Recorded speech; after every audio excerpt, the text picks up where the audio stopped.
Also still staying for talk, you know? Offender in custody? With temporal with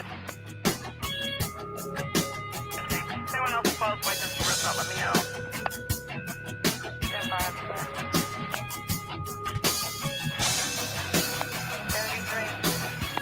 33. Can I let our supervisor know that I have a case report for arrest attached?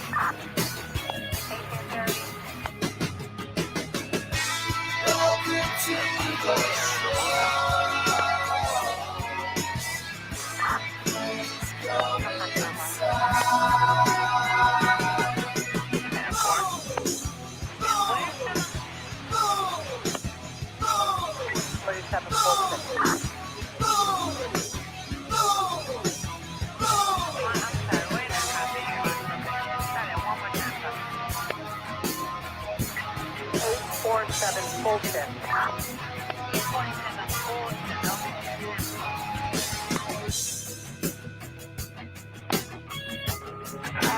4234 in the Venus coming over to domestic battery at 1815 North Winchester, 1815 North Winchester. Danny stated the caller is the owner of the vehicle. Alright, thank you.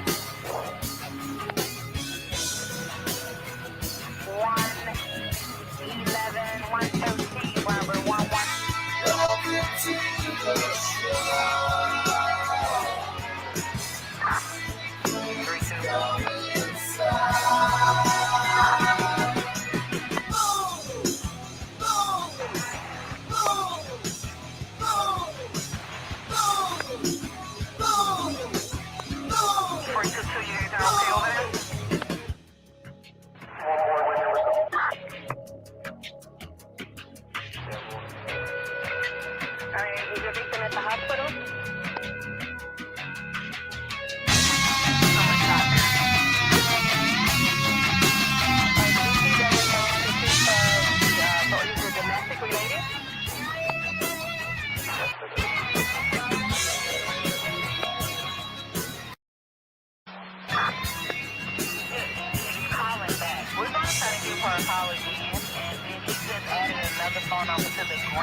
Possibly with your daughter. That was it. 2412. I like calling it the name of the female that are Detective 12, check that one out. 614, 6130.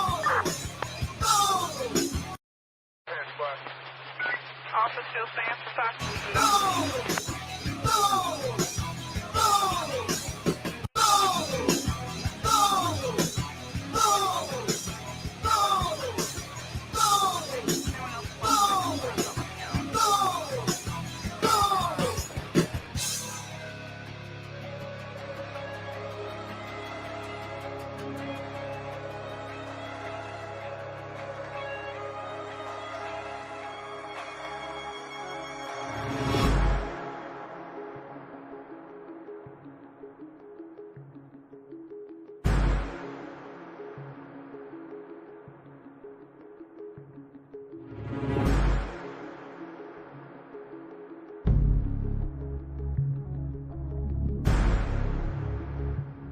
Good morning, everybody.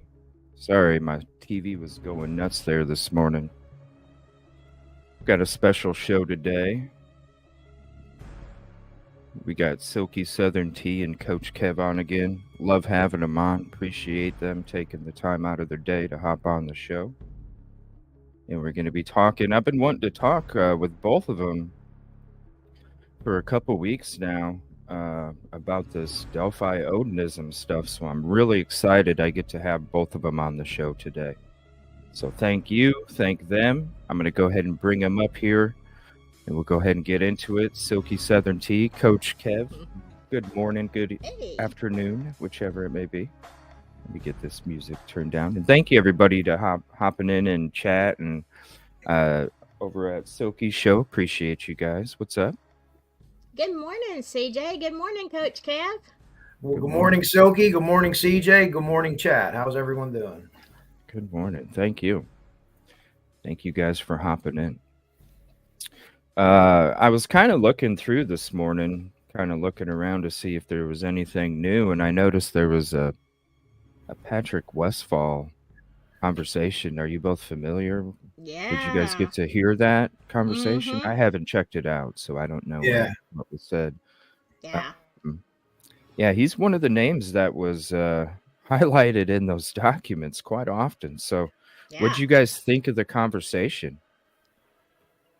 Go You ahead, go ahead. Silky. Oh, I was going to say, you go ahead, Coach. Oh, It okay, I will. No, then you go ahead. Ladies before gentlemen, always. There we go. Y'all are Yes. so sweet, really. Patrick Westfall. I listened to it twice. Once I was at work and I didn't feel like I heard everything, and I appreciated his honesty, and he did clear up a lot of questions that I had. Mm, And here's the thing, yeah. I, I don't trust anybody. Okay, I just don't, because of the nature of what I do. I work with criminals all the time, and let me tell you, some of them are have done heinous crimes and are to talk, just to sit and talk with them. They're kind of nice people, you know what I mean? It's weird. They're funny because nobody is flat, everybody is a rounded person. So I mean, he sounded in a lot of places, I thought he sounded sincere. There were some things that I did not believe. I felt like there was some hesitation, but overall, I thought he did really, really well. And like I said, cleared up a lot of stuff. The only thing I got furiously mad at is when he started talking Flora. Then I wanted to take my phone and throw it across the room. I was so mad Oh, so at he some of talked the. about Flora too. Yes, and Oh, and let me say this: oh, either okay. he is not familiar with the details of that case, because a lot of them were just flat wrong, um, or I don't know. I'm hoping, giving him the benefit of the doubt, he doesn't know. But I felt like that when Sleuth asked him if he about the word on the streets, because y'all know what word on the streets is. It's just that. Um, Especially after those documents, man. I mean, that was a lot.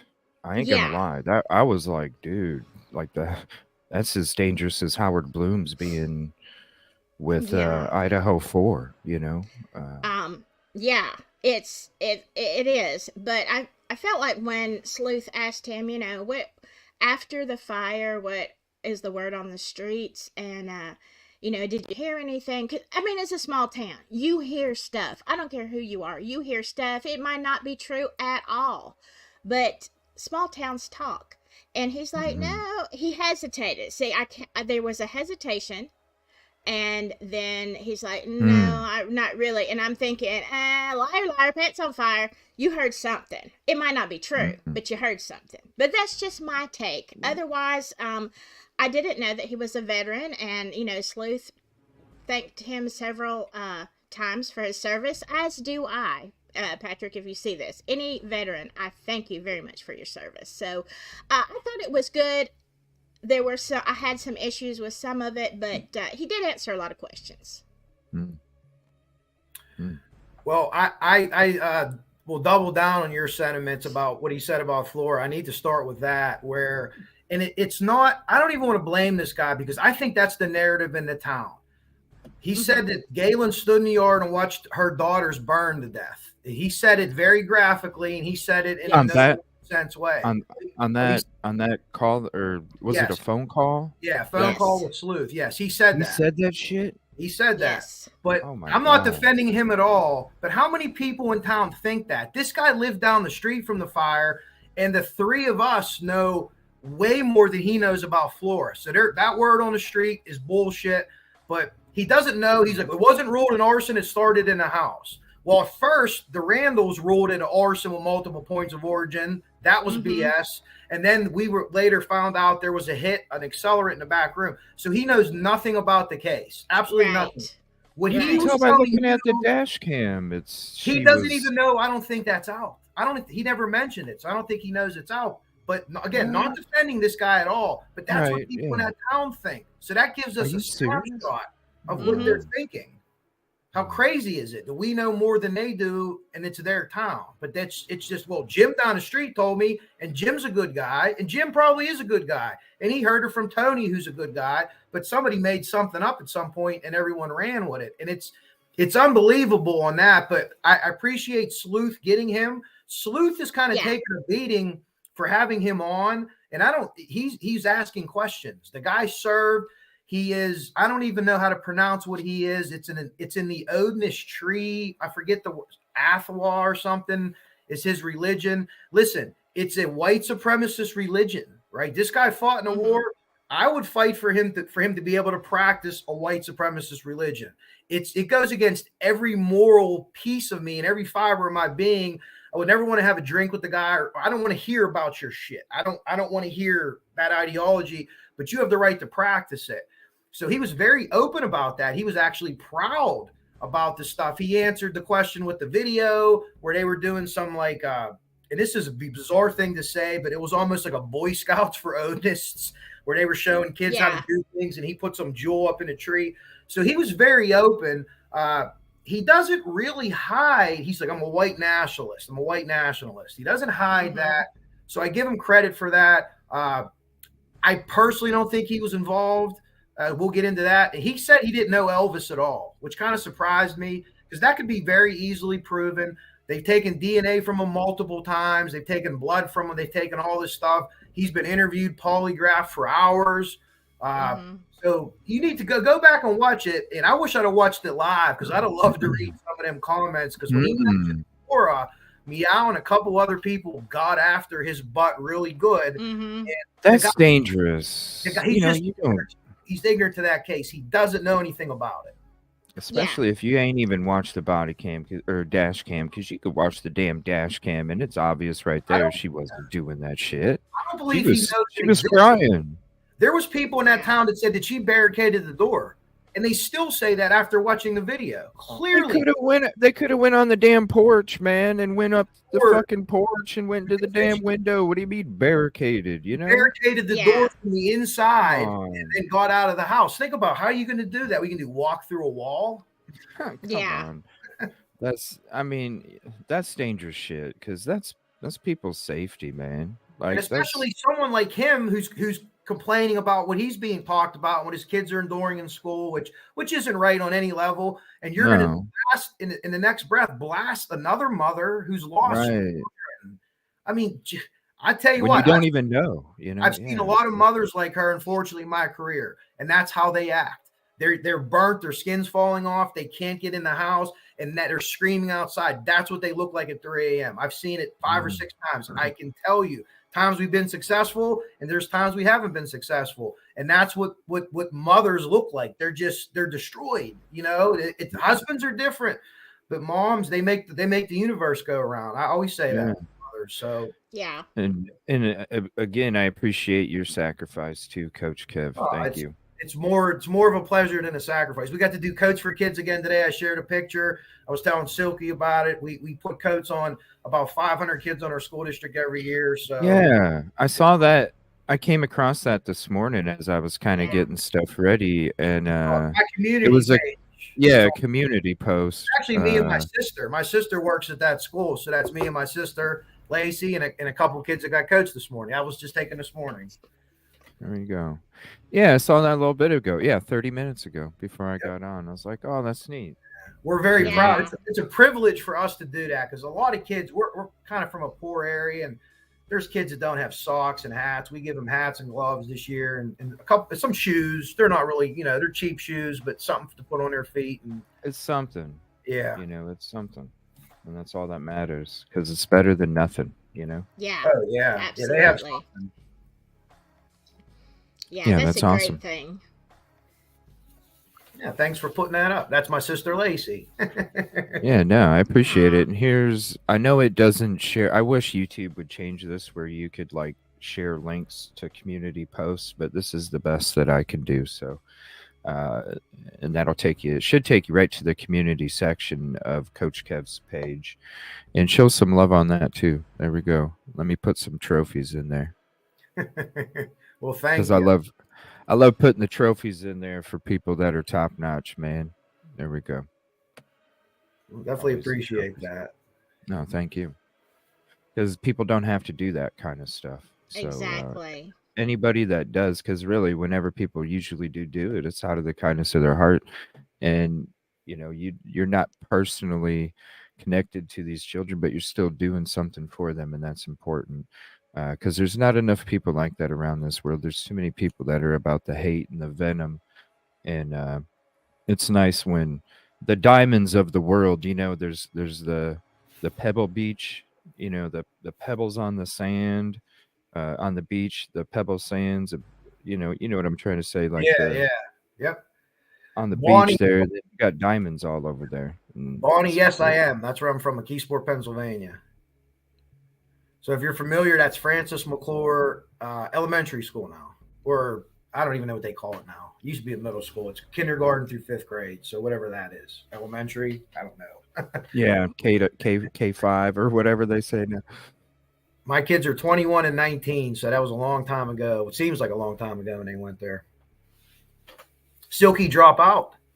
I don't know. I think I she was seen her having. kind of circle there for a second. Yeah, I'm sure she'll be back. I think she was having some issues, but yeah, definitely go watch the video. I give Sleuth a lot of credit for having him on because he wasn't shy about what his beliefs are, and they're offensive to a lot. They're offensive to me, but it's America. I don't know if as long as you're not hurting anybody, then go ahead and do what you do. But it was a recorded interview, so people were asking questions like in the chat that he couldn't answer right away, but he was actually in the chat answering some questions. So while the interview was being played, he was Oh, answering really? in the chat. Yeah, it's Oh, about an hour and a half long, but and Sleuth said he's going to have him back on.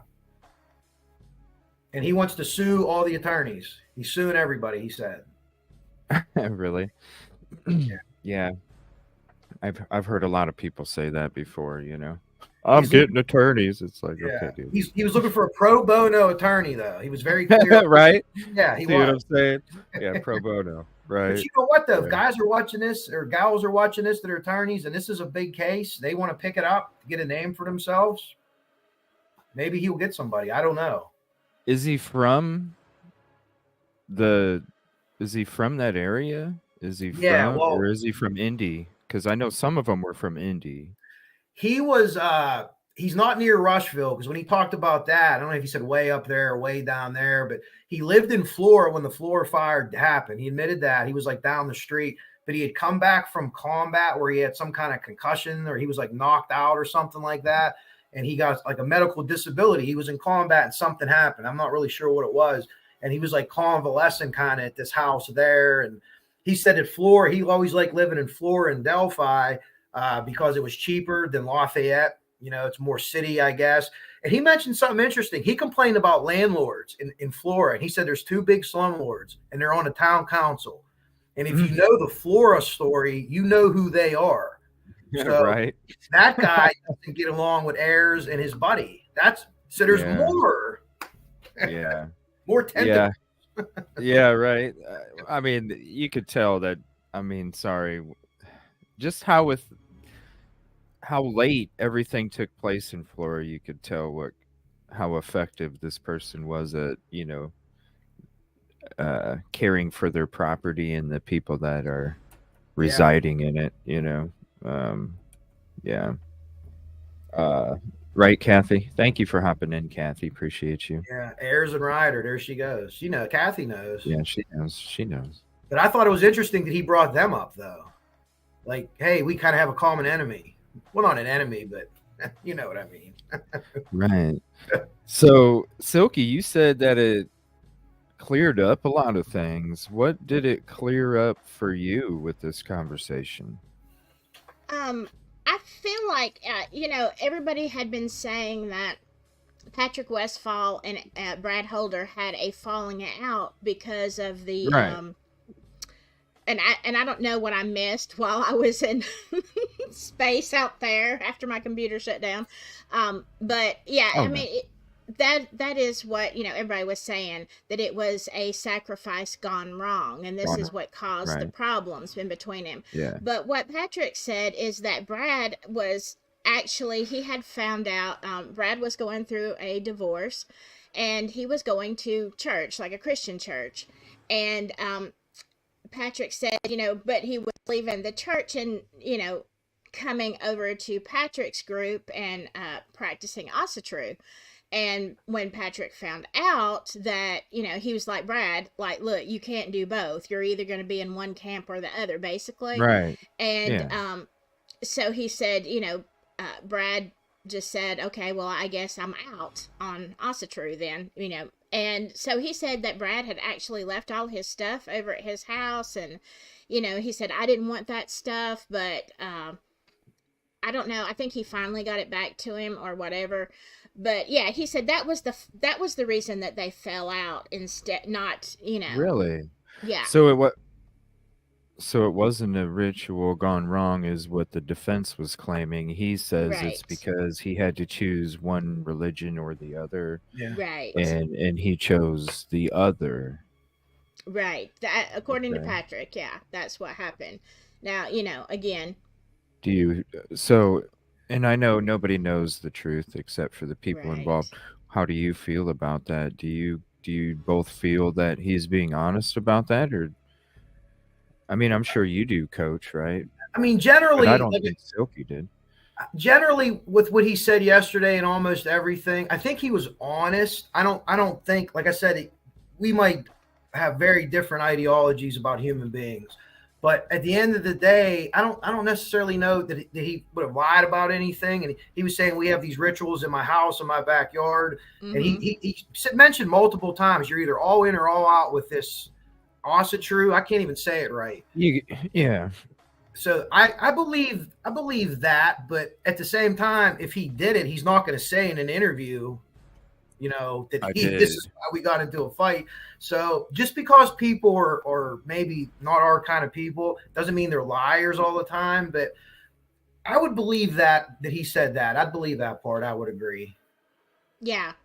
I mean, unless somebody, has evidence to prove otherwise, like I said, you're right, Coach. He was very open about, his belief system and stuff. And, I think which I said this, before, any, religion, whether it's, Odinism or, like the other guy, just Norse pagan Christianity, whatever, they have little factions, we call them denominations, and people do things differently. And you always have the wild card, okay? You have somebody who's a little bit unbalanced, got a grudge, whatever. You have that in the Christian church too. I mean, look at some of the crazy things that Christians have done, in the name of God, blown up buildings and all kind of stuff. And, because they feel like, they have this mission. Well, it doesn't go with standard Christianity. And I feel like, an alternate religion like that, of Odinism or whatever it is, you could have the same thing. It doesn't mean that everybody that practices is a complete lunatic. Right. Mm-hmm. Yeah, just like there's good LE and bad LE, good exactly. this, good that. Mm-hmm. Right.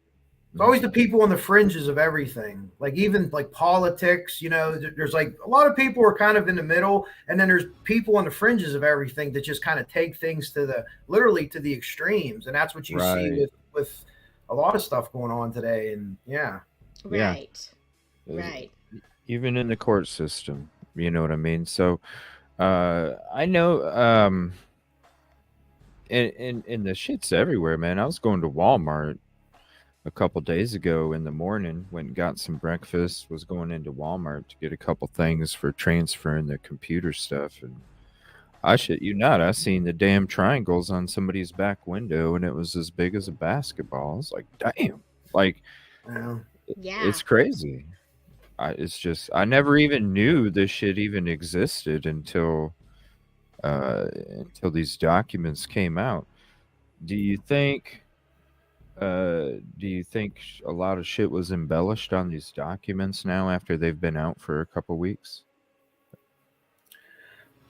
Well, personally, me, A lot of names. if you A look at lot of names. if you look at the documents, like legally speaking, and I'm no attorney, I've watched prosecutor podcasts and defense podcasts, and they both slant to their sides as expected. Mm-hmm. But they're both good and entertaining. So somewhere in the middle is kind of like the truth. Basically, the gist of it, the Frank's motion itself is basically maybe 15 pages of that document. That's all that needed put in there. The attorney's problem that they had is this wasn't the vessel to put this theory in, but the reason the theory was put in is for exactly what we're doing right now. We're talking about it. Social media, YouTube, it matters. It gets it out there. So if you just look at the motion for the Franks, I don't know. A lot of times they aren't upheld to have a hearing. So if you look at what they have, the police lying, if they can prove that them guys lied, they need to have a Franks hearing and they need to fire and arrest those police officers. Mm-hmm. Make no mistake about it. None whatsoever. Yes. Now, I think by November 1st, we'll find out more the deadline and everything, but reading it's a very well written. It's a fantastic. I think it's a story, but I think that there's a little bit of truth in there. I don't think this was known as sacrifice, but I think there's a little bit of truth in there. I believe that someone tried to make it look like that, and he made it look like it to the point where the really good detectives knew these just weren't branches that fell or were tried to be covered up and the leaves blew off. There was something to it. They ran it down, and then they flushed it out, and it wasn't that, but it could have been staging, like Agent Robertson said. So, do you think? So, what about this?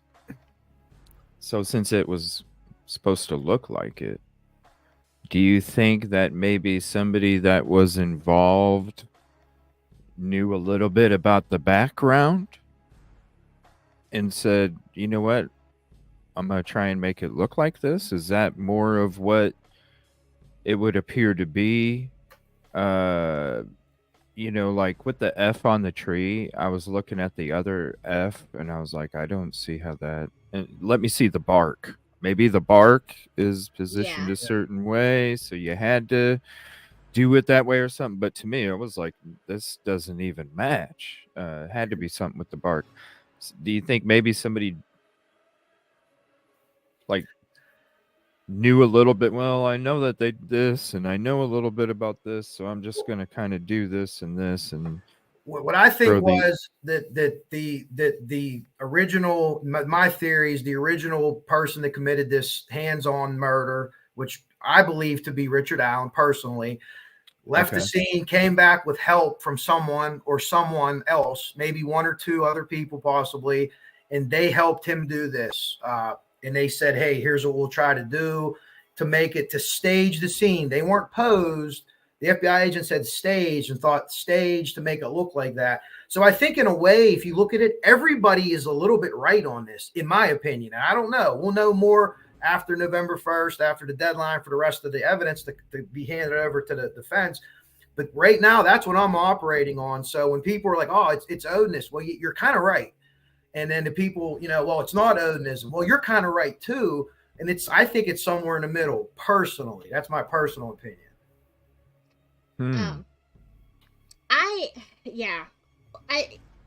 As far as Richard Allen goes, I've always been on the fence. I've said over and over, if you are just going with the evidence that we have seen on Richard Allen at this moment, if that's the totality, I'm saying he's not guilty, or at least he walks. They're not going to be able to prove it. Now, is there more evidence? Possibly. And if there is, and it's, compelling, then I'm going to say guilty. So I'm not in either camp. I tend to look at Richard Allen's, his past, his MO. He just doesn't fit the profile from what we know. But granted, we know really very little about Richard Allen. He was kind of it's a very private situation.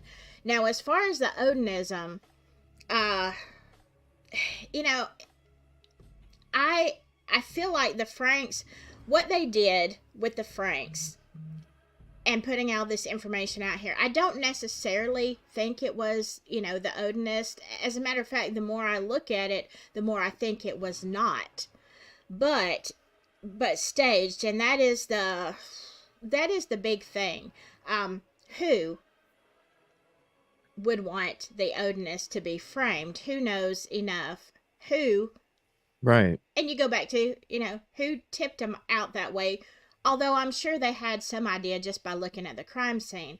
And I feel like what the Franks did is, okay, even if, let's just say Richard Allen's guilty, even if that was true, I think what they're doing with the Franks is absolutely really compelling, because if this staging or whatever it was is true and the officers lied and all this kind of stuff going on, I think that is very valid for a Franks hearing, like it or not, even if he's guilty.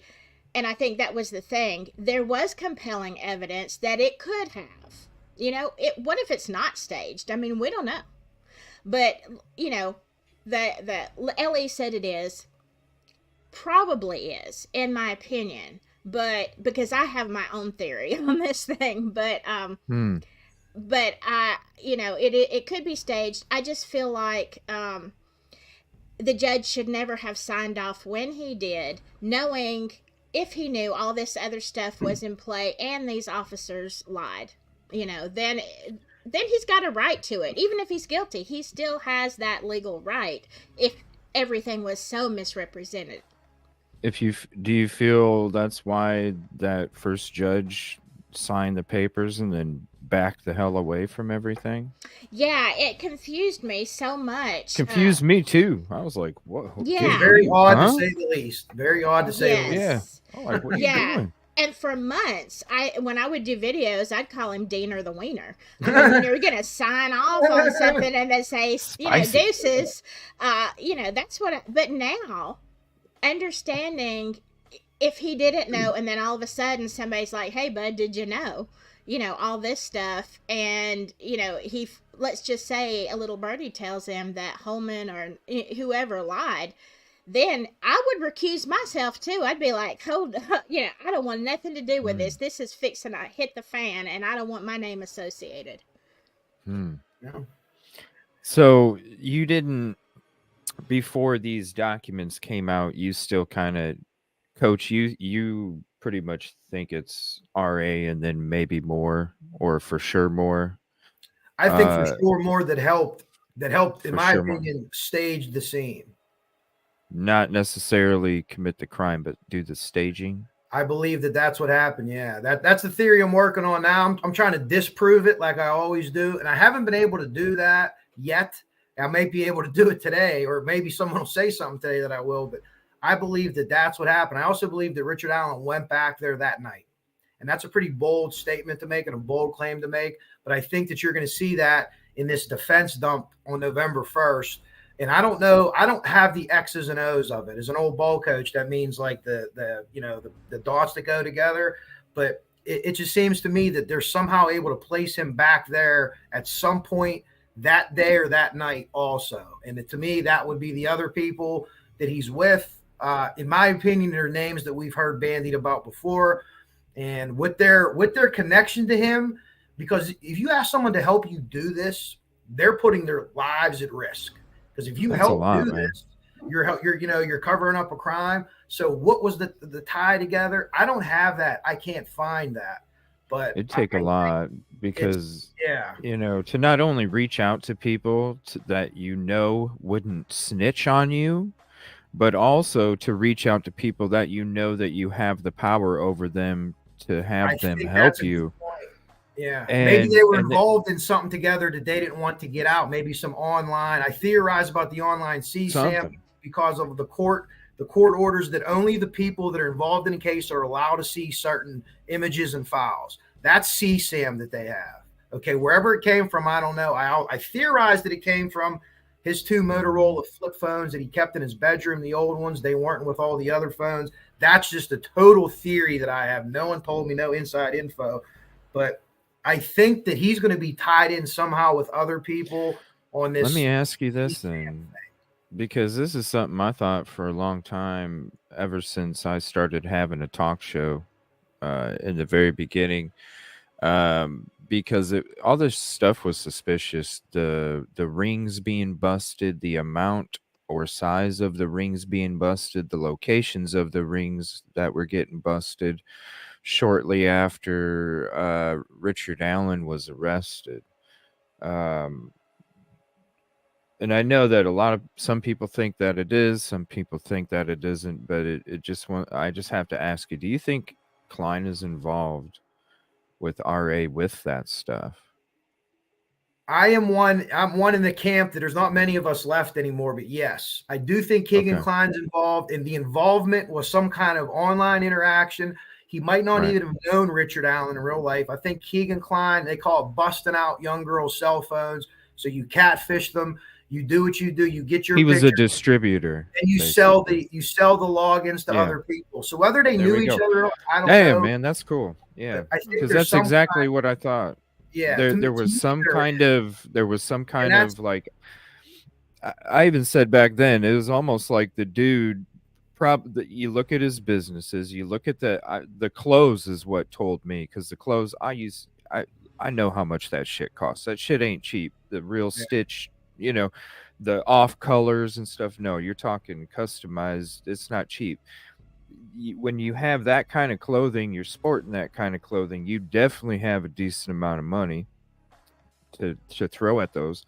So then you look at the business, which was a photography business that, hell, you go get wedding photos and they give you only a code for photos you're allowed to see, not the whole catalog.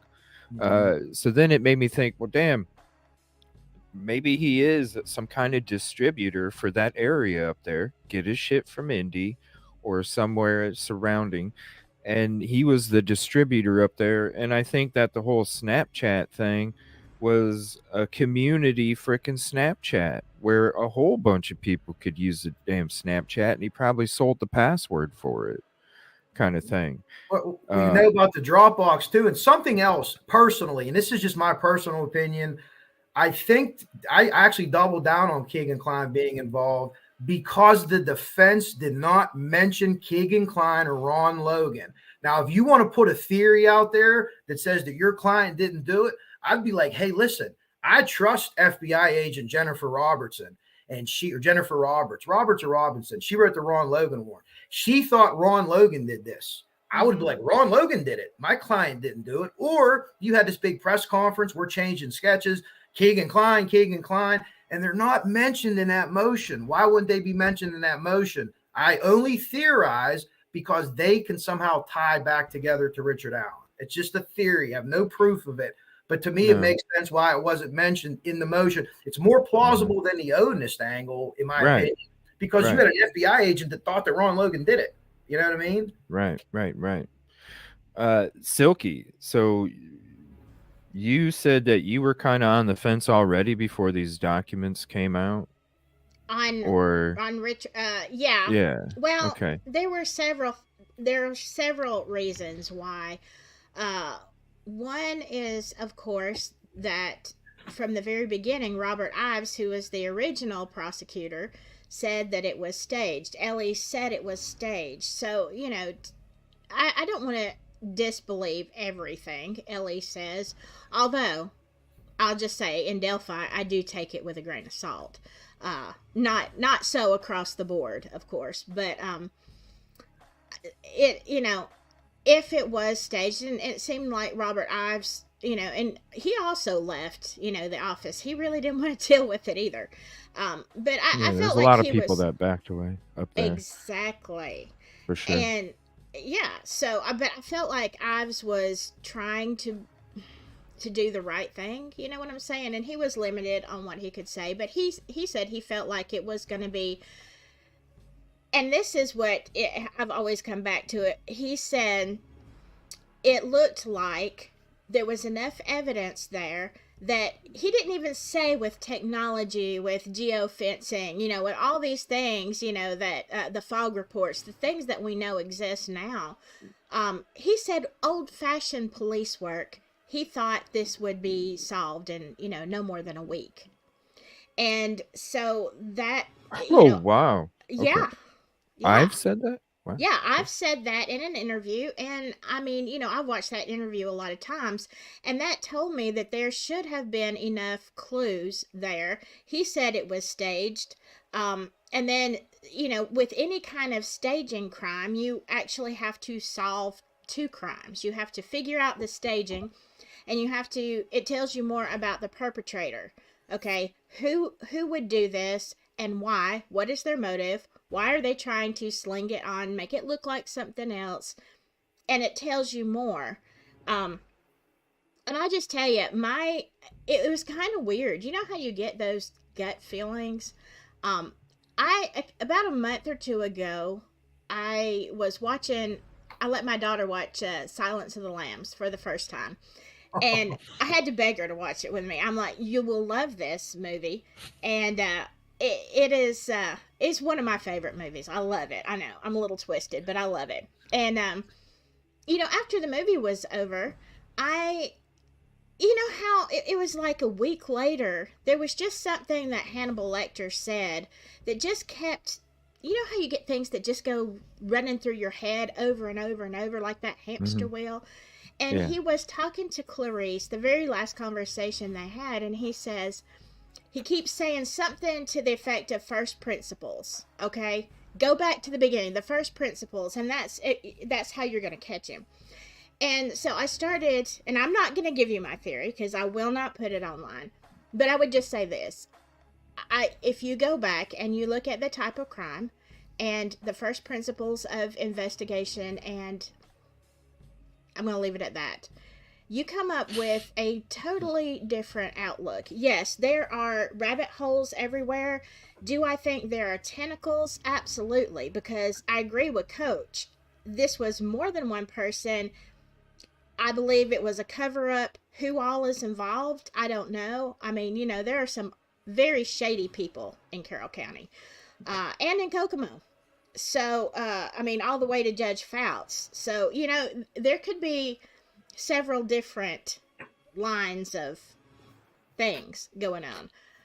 But there's just some things that don't add up to me. And so, leaving it at that without giving my personal theory, you have to ask who would want to, if it is staged, who wants to frame the Sons of Odin and why?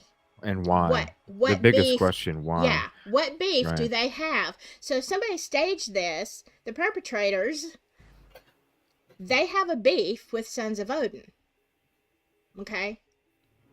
So who does and why? And the time it would take to do that, you're putting, say if you are staging it, you're putting yourself, if somebody doesn't know you're on the property, I'll put it that way. If somebody doesn't know you're on the property, you're taking a chance at, come on. I was out there in person. I'm sorry, unless you're wearing straight up camo from head to toe, I don't know how somebody wouldn't have been able to see you. Mm-hmm. Because there was no leaves on the tree at that time. I'm sorry. I went to all the different locations, and I'm sorry. Somebody would have been able to see somebody do something. I don't understand that. That would had to have taken quite a bit of time to do that, to stage it that way. If you watch Steve from True Crime Web did it now with bodies already placed there on the ground. He did it by himself in I think 7 minutes. Are you serious? The arrangement. He has a video of it. The arrangement of the sticks. Yeah. But I agree with you. I think that this took them some time, and I theorize it was probably done at night. However you want to lead up to the girls there, whether they were there, whether they were transported there, whatever. I think this was done at night. And I know people have said that they've seen the cut sticks, that were cut mechanically, whether it's electric or gas. I don't think anyone's out there with a chainsaw, at 4 in the morning, hear it. But I take them by their word, and I believe it. And could it have been something that was brought? But Silky hits a lot of good points there with the Carroll County thing. And let me just double down on what she said early on with Robert Ives. John Douglas, the mine hunter, said the same thing. He said they blew this case in the opening days. This thing should have been down in a week. And he says they just missed a lot of opportunities early on. And he kind of hit it to old school police work. Like, you talking to the right people, are you whatever they do, the old copper stuff, as us firemen call it, when we see cops out collecting clues, like, you doing that old copper stuff over there. They didn't do it for whatever reason. And that needs to fall back on LE. And they need to own that. They need to own their mistakes in this case. They need to say, listen, we weren't the best with PR. We put out cryptic stuff. We should have put more information. John Douglas is like, put more information out. This is how people get caught. And they haven't done it. So when people are very critical of them, I don't have a lot of defense to it, because they did. They screwed the pooch on this. I hope they're right. Yeah. I mean, let's be honest. Initially, the Doug Carters even said that. Initially, they did. So whatever happened in the early days really hurt this case. Mm-hmm. Oh, yeah. The fumbaloos right in the beginning. I mean, then how are you supposed to have to have an effective investigation when it's messed up from the beginning, because everything fades after time. So it's like the appreciation of a vehicle. As soon as you take it off the lot. Yeah. And it's the same thing with the evidence. It just continues as time fades. If I could say one thing about the evidence real fast. Sorry.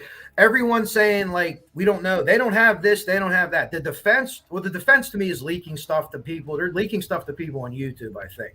But they don't have all the evidence. They're fighting over the evidence. So after November 1st, in my opinion, and what a lot of the prosecutors are saying, is McClellan is keeping all his main stuff till he has to give it over, so the defense has the least amount of time to pick through it and have a rebuttal to it. And that's just like lawyering versus lawyering. You know what I mean? Right. So I think that whatever they have that they think is really confident in what they have against them, that'll be the stuff that's released last. So we don't know what's released. We don't know if they have DNA. We don't know if they have hair. We really, really don't. We could theorize. And after November 1st, whenever stuff's released, I don't know what they'll release out publicly. But once the defense has everything, I'm interested to see what they do then. Could there be, some people predict a plea bargain once they get all this. I don't see a plea bargain. I thought that early on, but I don't see it now. I think that the defense is doing a good enough job to cast some doubt. Maybe going to trial is the best thing, but I think there's other people that need to be arrested too. Silky, I know you agree with me there. Without giving you're putting your theory out there or whatever. How do you conduct this trial and an investigation at the same time into other people? I don't understand that. Yeah. Yeah. I mean, because you're tipping everybody off. They know if they're in it with Richard Allen, they know that, so I don't understand that at all. No, I don't either. And, I think, but here's the thing. Yeah, the defense is brilliant. They really are. The thing of it is as a juror, let's say, even though I don't, now I could sit here and give you all of the occultic reasons, the date, the time of the full moon, all this stuff. I could give you all the reasons this could be an Odin sacrifice, okay?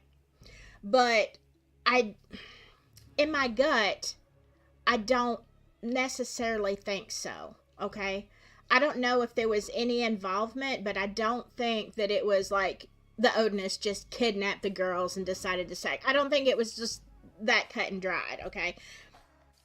But as a juror, okay, let's say I don't know anything about this case, but as a juror, the defense brings up all of these Odinist ties.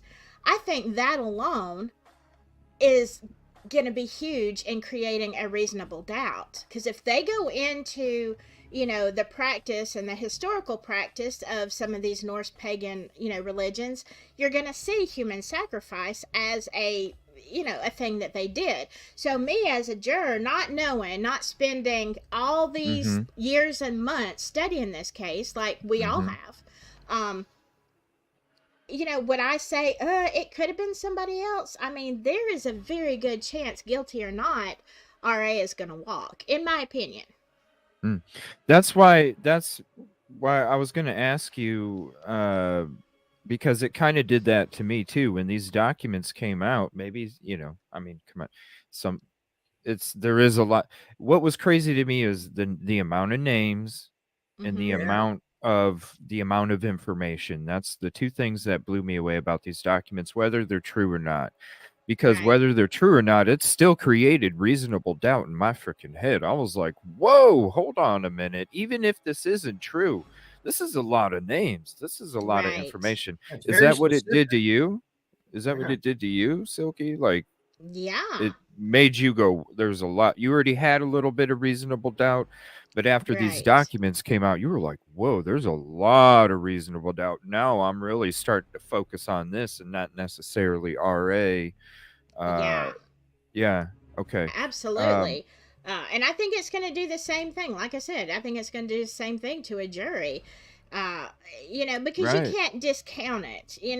They can say the prosecution. I'm because in a courtroom, they're not like us. They're not discussing it with a bunch of outside people that maybe have more information or whatever. You're in a jury pool, and somebody is saying, well, there's this signature and that signature. They're not going to go back to 5 years ago what Robert Ives said. Probably not going to come up in court. Mm-hmm. It's those kind of Mm-hmm. things, just presently what The we've got little to look things, at. Yeah. right? That make you go, wait a minute, like something that Mm-hmm. hits Yeah. your peripheral. You're going down, all of a sudden something hits you here, and you're like, whoa. Yeah, they won't notice those. Do you think that the documents, because we know they were dropped and then they were quickly sealed up? Do you think that was on purpose? Do you think they did that on purpose so that it would do this? Because if they did do that on purpose, that is so dangerous with the names, man. There was so many names in those documents. I think in that instance, and I'm not 100% sure, that's not on the defense. They gave that document to the court, Mm-hmm. and the The court needs court, to redact all that, and they let it it out. was So just a clerical error. another clerical Because error. to me, Yeah. it seemed like it was a tool. Like the Yeah. defense, Well, it worked. said, Yeah. "Hey, don't seal this up quite yet," and they were like, Oh "Okay, goodness, I don't know. Maybe it's Carroll County. Maybe they slipped someone Mm-hmm. slipped a 50. Put that's this up what I real was quick and then thinking." redact it in an hour. That's what Exactly. that's Exactly, Coach. even when they dropped. That's exactly what I thought. Even when they dropped, I was like, "Oh shit, Yeah. Mm-hmm. they must have did something here." Because, dude, it to to have all of that information, right, and the stuff that it was saying as a defense, why wouldn't you want that to quote be leaked for a few minutes? Seriously, Yeah. Yeah. because now you just created a tidal wave of reasonable doubt throughout the community, and you didn't have to do shit except say, Exactly. "Whoops! Oh, And, it and, wasn't our fault." and the Mm-hmm. prosecution is going to have to answer for all those things at some point, whether it's Yeah, publicly or Yeah. court. So maybe the defense at the very least is like, well, here's 150 things to hold. You're going to have to answer to all these things. And they better have answers to why they moved off of these people, why they did lie detector tests with Elvis's sister and she passed, a polygraph. Mm-hmm. I remember polygraphs aren't admissible in court because no, sociopaths can trick them. I don't Right. mhm, think Elvis' sister was a sociopath. I think Elvis might have told his sister these things. Mm-hmm. I don't think he was involved in the crime, but it's all so very convoluted and strange. So when people come up with theories that are way past Odinism, Odinism could be a plausible theory, but people have stuff that's way out there. I never get on people and say that's crazy because it isn't, because it's Delphi, man. If Biden and Trump right? conspired on this crime, I wouldn't be surprised. It's Delphi. Anything is possible. It really is. So I run everything down that people give me. Same with Flora. They might say, Yeah. "Oh, we saw a lightning strike from a guy dressed as Thor in a tree." Well, I'm going to run it down and prove it wrong because you just never know. So I don't fault anybody for any of their opinions. I've heard people talk things that I consider insane, but hey, listen, there's a little bit of credence to what they're saying. So Yeah. Mm-hmm. it's such a strange Yeah, case. Right. it is. And I think though what is going to be the nail in the coffin on this, if the defense, and I'm sure the defense is going to play this angle. Let's just say again, let's take the truth of whether the Odinist had any involvement or not. You have got basically proof of your law enforcement lying. Now, if you just take that, let's throw everything else out, and you're looking at a jury, and you can prove to the jury that law enforcement lied in their affidavits, then the defense is going to turn around and say, what else can you believe about, what the prosecution, what this evidence is? They've already lied. We know this, so are we going to believe, and send a man possibly to, death row or convict him for life when we already know law enforcement has been dirty in this case or not been maybe as truthful? So see, these are the reasons I think, guilty or not, RA is going to walk. They'll toss that evidence. That's fruit. They call that fruit of the poison vine, and a lot of us know. So all that stuff, then to me, in that house, in that search warrant, that will all be tossed. And I'm not even talking about the gun and the recycled bullet, whether people believe the science or don't believe the science or whatever the case may be. I think there's a lot of other things there. And that if they, like I said, if those guys are proven to lie, they need taken off. They need charged. They need charged. Yes, they do. Whatever you get charged with. If a law enforcement person has a higher standard in perjury than like me or you guys would, like as citizens, and they need yanked out of there so fast that their shoes fall off. Let me be very clear about that. I would be 100% proven that they lied. That's it, man. You guys, you screwed this whole case up. Yeah, exactly. Because it's not about the victims; it's about their own personal, selfish. And I hope that that's not what happened. I really, really do. But I mean, it certainly is in play, though. Until we see their proof of that they didn't lie at this point, it's almost like public perception that they did. And they're not saying. Well, especially when dude's coming out saying that he thinks it's going to be solved within a week. Yeah, right. Multiple investigators thought that. So then it's like, okay, who did you find? Like, if you knew, Tamo, great comment. Like, if you knew that you had enough information that you were that confident to come out and say that you were going to be able to have it solved in a week, well, then what the hell did you run into that made you go and pull a fucking U-turn? Because it's been a big ass U-turn since. And what did you have early on to make you think that too? Like Robert Ives said, he knew what they had. John Douglas is just theorizing, like there's enough evidence, we should figure it out. But what did they have, and who did they think it was initially? Which he'll never say, but I'd love to know that. Did they think it was Ron Logan initially? Like Ives and these guys too? I don't know. I'd love to know that. But even if you did think it was somebody, right? You coming from Ellie perspective, if you're coming out like any kind of investigation perspective and you're coming out and you're saying, yes, it's going to be solved in like a week, you must have, to me, you would almost have to have the evidence pointing and proving that for you to even be making a statement like that, because that statement is as dangerous as Doug Carter coming out saying today was the day, but there's more work to do when RA was arrested. That was some bullshit too. Yeah. Because today wasn't the day. Right. Today was the day, but it wasn't today. Wasn't right. Really we still got more work to do, but no, you shouldn't. Because them families, because I watched the interviews with the family members, and they were like, that was like the moment when they heard those words that they were like lost at that moment, because they were like, we've been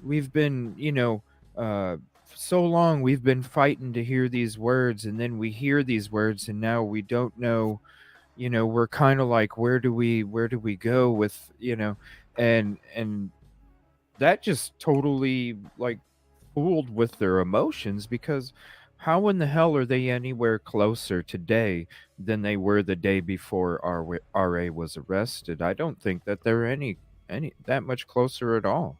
I even though they got RA and incarcerated, I don't feel like they're anywhere closer than they were before. No, probably not. Really. So to come out and say that you think you can solve it in a week, who comes out and says that? Even if you think it, you would, coming from their perspective, that we can't say what we think, we can only say what we can prove. Well, then what did you have to prove that you could say that would make you want to tell other people that you feel strong enough that it could be solved in a week, and then all of a sudden it's years and years and years later. Yeah. Makes no damn sense. That's why it makes me feel like there's some higher people that are mixed in with some of this shit, and they ran into that freaking brick wall and they're like, whoa, shit, whoops. Yeah. Something's definitely off from early on in the investigation. I agree 100%. And you know what kind of floors me sometimes? If you go and look at some of these characters, you know, the names that we all know, whether they're prosecution or law enforcement or whatever, you go and look at their family trees and all their people that have been arrested or who hold positions in Carroll County.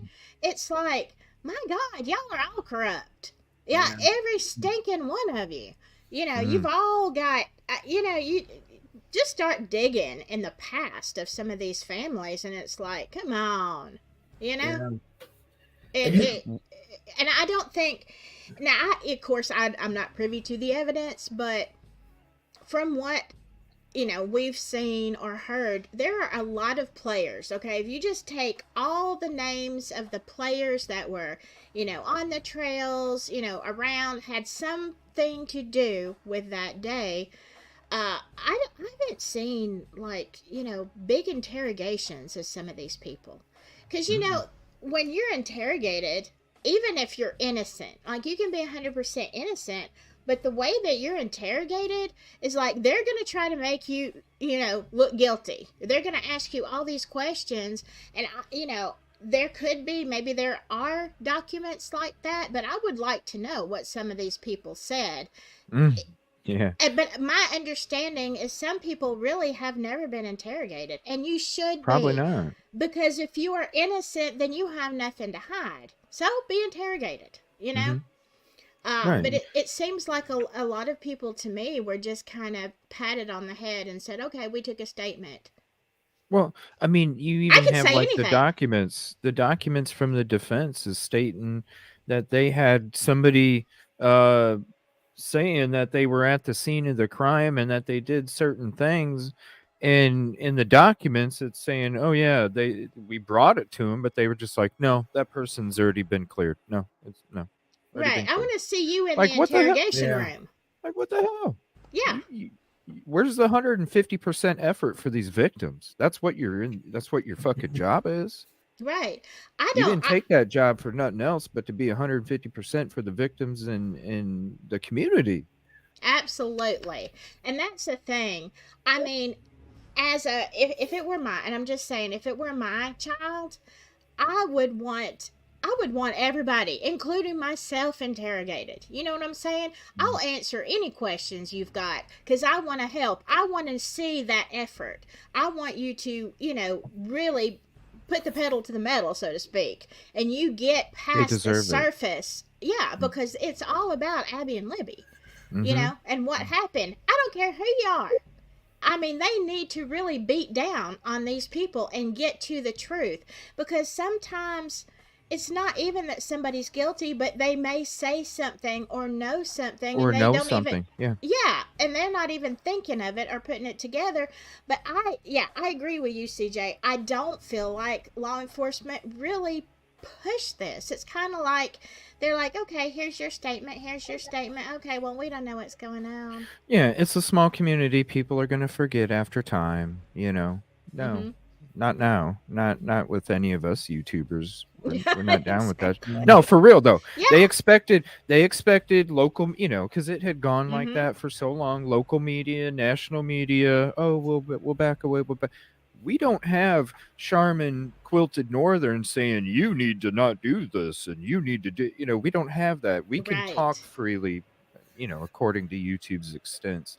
Yeah. But we can, you know, we're gonna do the digging. We're gonna talk about the shit that don't make sense. Mm-hmm. The talk that makes all these other places uncomfortable to have these conversations, but they need to be had because they've been bamboozling people for too damn long.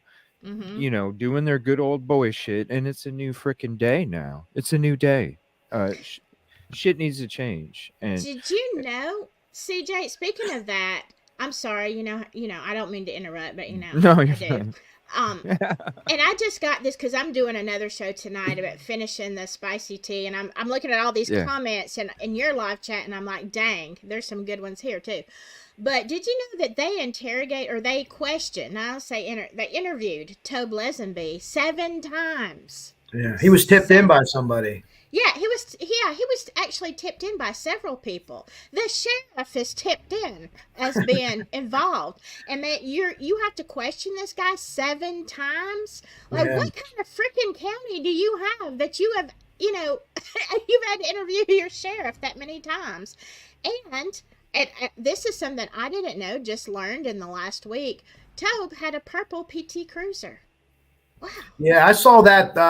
Someone's had that before at that time too, right? Yes. Yeah. Really? Yeah.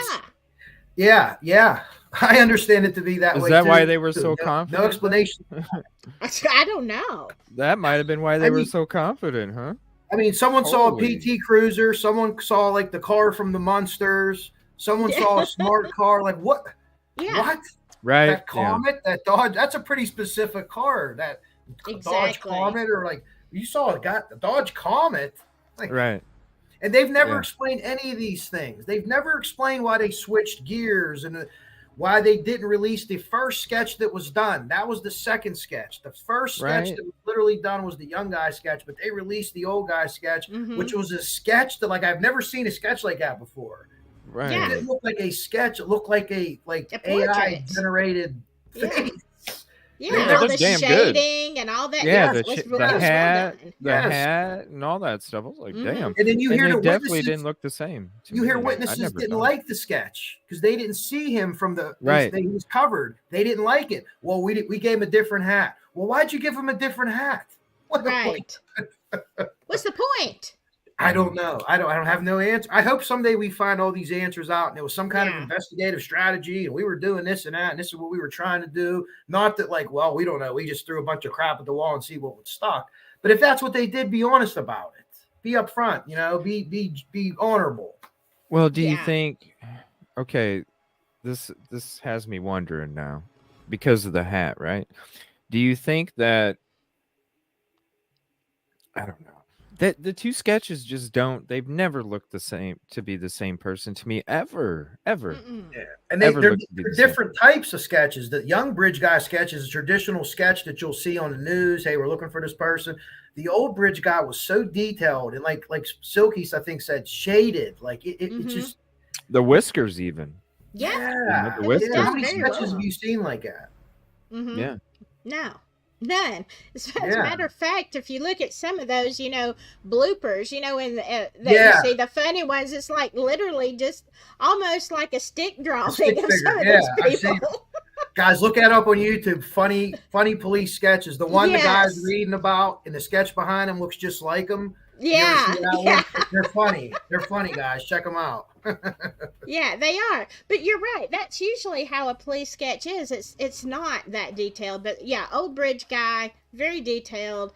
And then, you have Betsy Blair coming and saying, excuse me, but that is not who I saw. He was younger.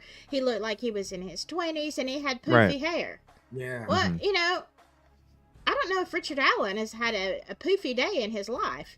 No. But, so that's the thing. It's like, okay, who did you see?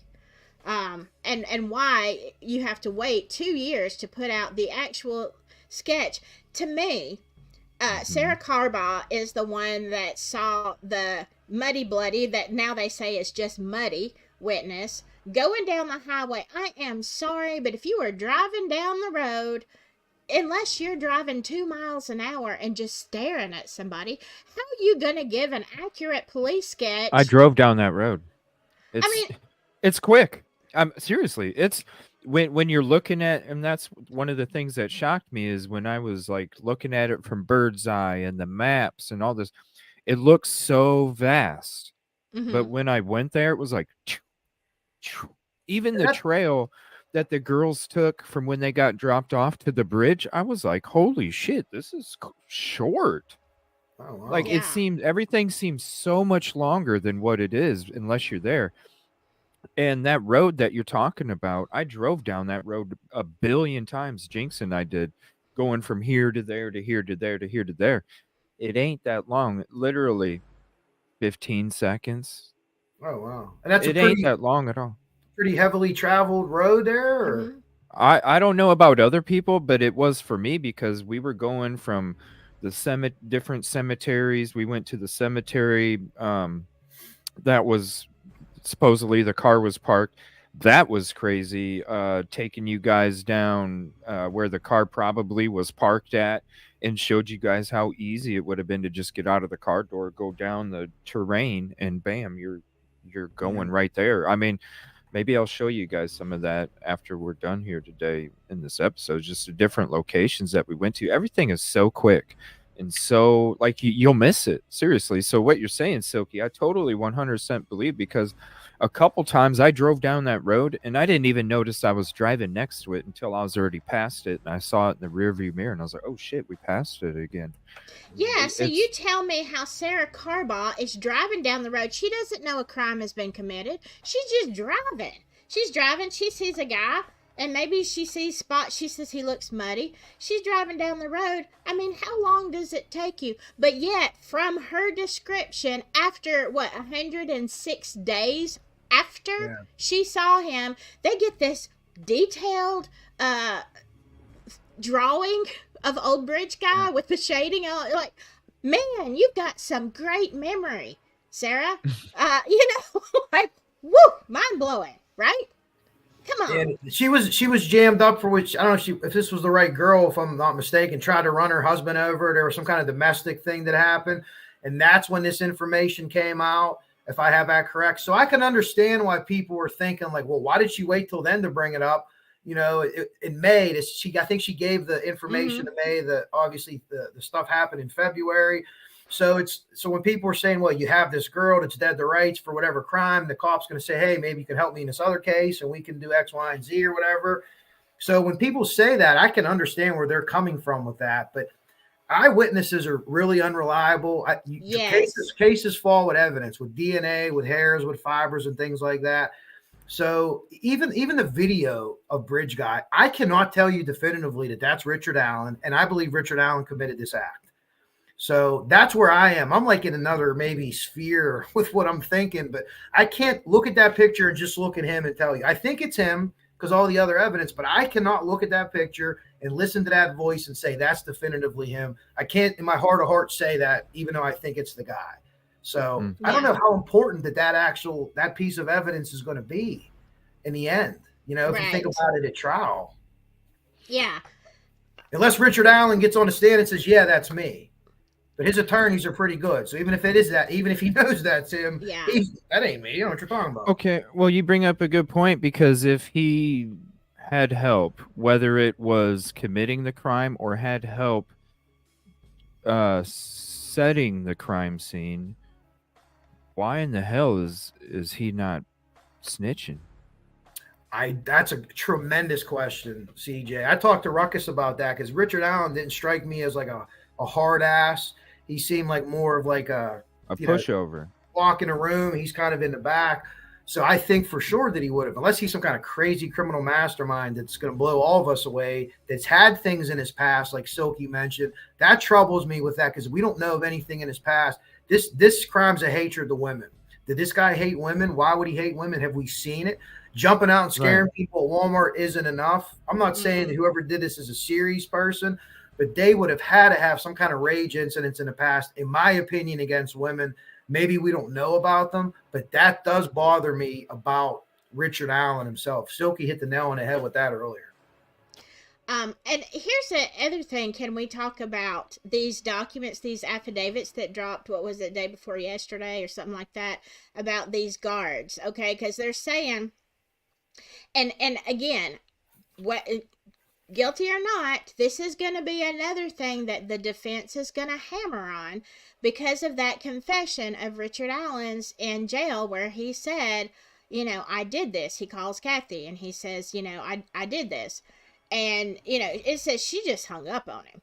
But okay, the defense is saying that the guards wore the Odin patches on their uniform. And according to the affidavits, they did. They did, yeah. They did. Ain't So, that and crazy? yeah, and I'm saying this, okay? First of all, I don't know what kind of wackadoodle laws that you have in DOC in Indiana, but I will tell you in Alabama that wouldn't fly.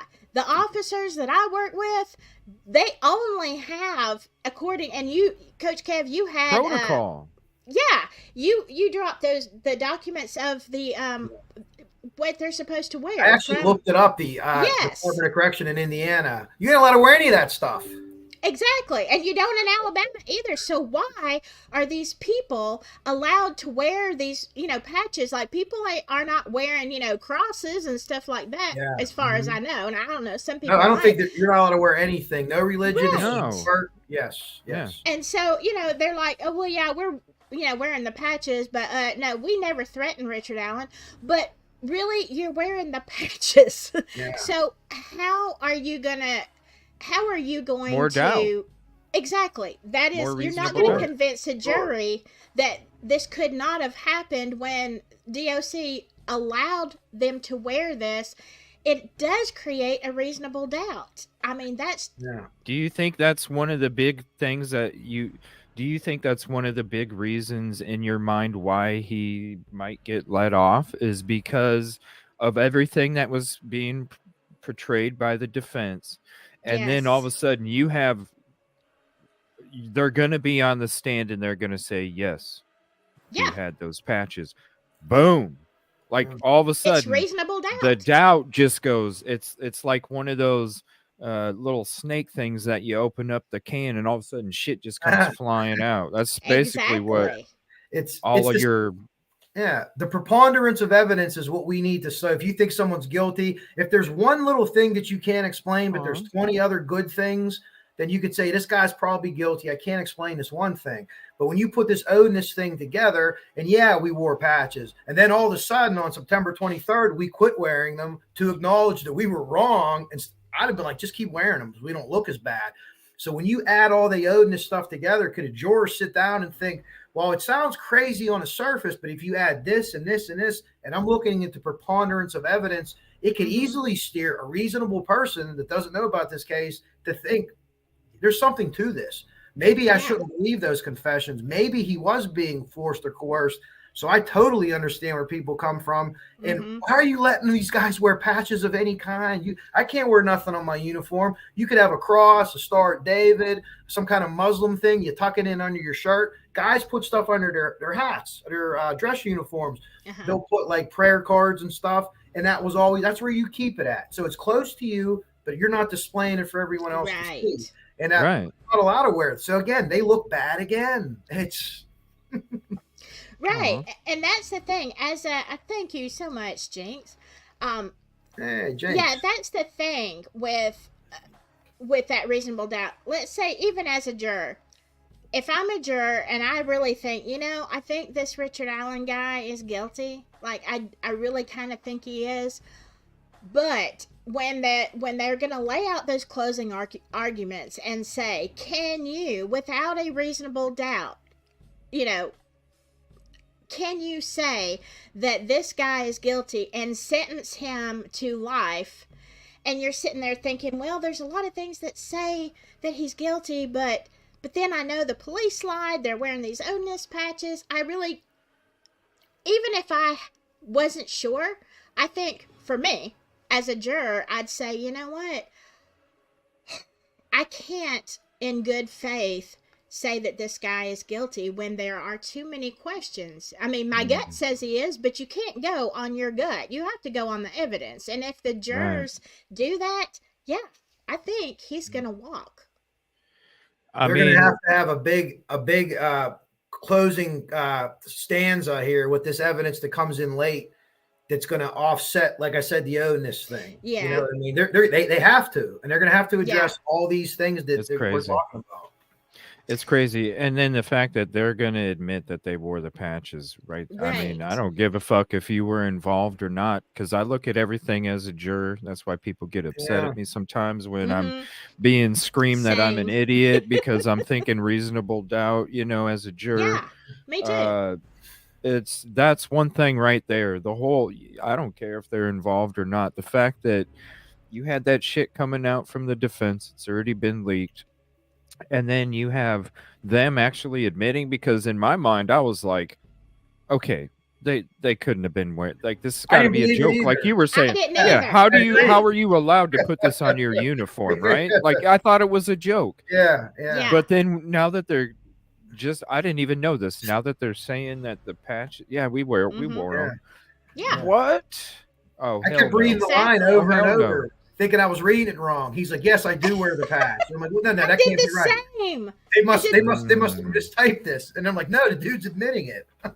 Yeah, I did the same, Coach Kev. I Yeah. read it and I read it and I'm like, That can't be right. holy Yeah, crap. No, he didn't just say that. he did. Uh, He did. Even though I tend to lean a little bit more in favor of Richard Allen being innocent, I still keep an open mind. I mean, absolutely, because I don't Yeah. know.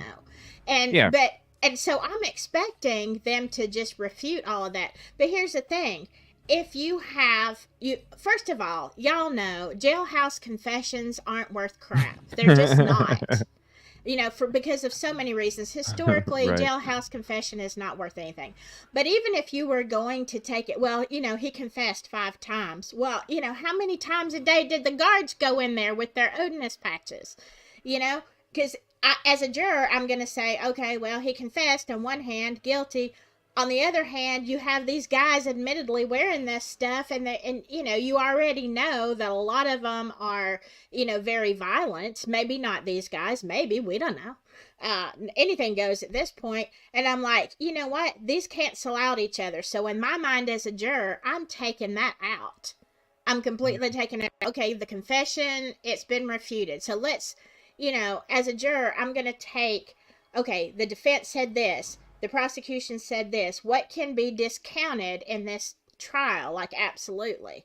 And I think that's one of the things that's going to be discounted by the jury, because you cannot say with certainty that he wasn't threatened while you have people allowed to do things that are not even allowed by the DOC. But yet the warden is like, yeah, good job, makes no boys. sense. Go ahead. Wear the patches.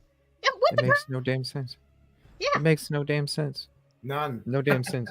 Mhm. And thank you, Jinx, for putting this in the doc drop for Delphi, the state of Indiana Department of Correction, dress standards for uniform staff. Thank you, Jinx. Appreciate you so much. I didn't know you didn't have that, CJ. Yeah, Coach put Oh, that out there. Yeah, well, Silky, Oh. you'd be Oh, able well, to, I don't know what they call uniforms. Like, we have a Class A and we have a duty uniform, but there's like A, B, C. So I don't know in prison what they would consider like the on-the-job duty stuff that we're looking for, if that would be Class C or something. But I didn't even see that they could have things like that. I mean, because if you're a CO in a prison, everything has to be given to you by the state, right? You're not supposed to have anything on your uniform that is not state issued. The only thing they mentioned in here, once you get into it, I think on religion, is certain people were wearing maybe a head covering or something, like I don't know if it's like a Muslim type thing or something. That's the only thing that was addressed, and that was like it's like a case by case. But it's very clear that this is all that you wear. You don't wear anything else. That's it. Right. And I believe they give them their stuff. I don't know if they have to pay for it or not, but if you read through it, or if you end up sharing this on your community page or whatever, CJ, as people go through this, EJ, you know what I mean? You'll see that in there. So I don't know how it is where you are, Silky. Do they buy all the equipment for the people? Where we are, the officers have to pay for it, but I just had this discussion yesterday. The officers have to pay for it, but they have to get it from the sheriff's office. Okay, they have to get it from. They can't just go out to a store and buy something. Oh, I got you. They pay for it through work. Yes. Issued uniforms. Yeah. Right. Yeah. See, there's the ones that kind of explain what's what. Honor guard assignment. They call. See, that would be. We call that our Class A. They would call that a Class D here. That's. I guess they do it different. I mean, I know our officers can't wear any kind of patch that is not, just straight up law enforcement stuff. I mean, otherwise, come on. You'd have some goofy officer out there putting SpongeBob or something on there. I mean, you would. Yeah. You'd have all kind of crap if they were able to personalize. And it's not supposed to be personal. You're at a job. Well, especially in a prison too, because who knows what you're taking. They make sure that you only have certain stuff, so someone doesn't get their hands on something and use it against you or something like that. You know what I mean? You can only have X, Y, and Z with you. I tell you what it suggests to me, just knowing the culture, and this is just my opinion for what it's worth, but knowing the culture of, corrections, I think that they wore those Odinist patches if they weren't trying to intimidate Richard Allen, who knows. But those, a lot of times in prison, okay, I'm not saying every Odinist out on the street is this way, but if you're in prison, you've probably committed a bad crime. Okay, you probably got some violence going on in your history. I think that sometimes the officers might wear certain things to identify with some of the prisoners to keep them safe. Do you know what I'm saying? I was thinking that. So you think that maybe if there's a lot of Odinist or white supremacists in prison, hey, look, man, I'm cool. Here's my. I'm one of you. Yeah. Yeah. Mm-hmm. Okay, that makes sense. Yeah, that makes a lot of sense. Not a lot of minorities or other groups in there like that they're kind of catering to whoever's rolling it. Right. I can see that. I mean, that's just a theory, but I mean, it's a lot more dangerous in a prison because, we have very dangerous, people in our jail, murderers, the whole gamut. We've got it, but they're not all. We hold some for DOC until the prison train comes and they get them, and we might hold them for a very long time. I think they can stay for like a year or so, but we also have everything else. People just failure to appears, back child support, drug possession. We've got the whole gamut. And I mean, so for where I work, you wouldn't have these heavy gang. I mean, they do have some gangs in there, but it's not heavy like it is in prison. In prison, it is very, like, you have to affiliate with somebody to survive prison. And so, and it probably goes both ways too. They probably, I mean, let's be honest, with how understaffed a lot of these places are too, it's probably a protection for the guards as well. Absolutely. Being, hey, we're brothers, buddy, even though I'm on this side and you're on that side, let's stick together kind of shit. Oh my gosh, because supposedly they don't have weapons, but I know, even from where I work, they make shanks out of everything. I mean, could you overtake the guards? Yeah, you sure could. And the side eyes that could be going back and forth, like I don't see this and you don't see this. Exactly. Yeah, absolutely. That's a good point. I never thought of that. So that's could be what's going. Well, maybe it's not, but it could be what's going on there. I agree. I mean, it still should not be allowed. Oh no, but yeah, yes, it could. It's crazy that they allow that. Yeah, but so maybe that explains it. However, and they're like, everything is on camera. I get that. Everything's on camera in our jail too, but let me tell you something. You can't hear a whisper as you're putting a tray through the beanhole, to somebody in ISO. You can't hear. You might hear them say, "Here, Mr. Allen, here is your lunch tray," but you're not going to hear, the whisper in there of what they're saying under their breath. If you don't confess, or your wife is dead meat. You're not going to hear that kind of stuff on the camera. Just too noisy. Especially with how they were saying, like when he was, having conversations with people there, like they would be at a certain angle, they could read his lips and things like that. But who knows if it's true or not? I don't know. They would have to have some kind. They would have to have surveillance of them actually doing that, right? Because They'll show the video in court. I would think if the defense, or if there's a motion for that, they'll have to produce that video that they have to keep him safe. Yeah. To, the whatever. Right. Or you could explain that better to me, Silky. When you film certain people all the time, you move them or whatever, so there's a record of it. Right. There's got to be. Yeah, it's on. But if you're in isolation, yeah, you're not gonna. I mean, yeah, you're gonna have times where they take you out, take you to the shower and stuff like that. But again, you're not going to. It's not going to pick up everything, every little sound, every little whisper. No, but it'll pick them up. The cameras are up here, Yeah, but they would probably, I suppose, they would probably know where they'd be picked up on, because they were saying in the papers that they were literally like holding cameras at a certain angle, recording him.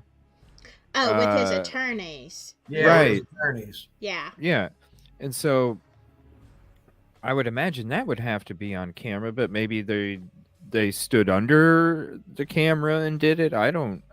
It just seems like, how would somebody, that's one thing that somebody would have to really notice beyond the people that were doing it, because how do you hide that? Maybe you can hide it from a surveillance camera, but how do you hide it from a whole staff of people that you're doing that?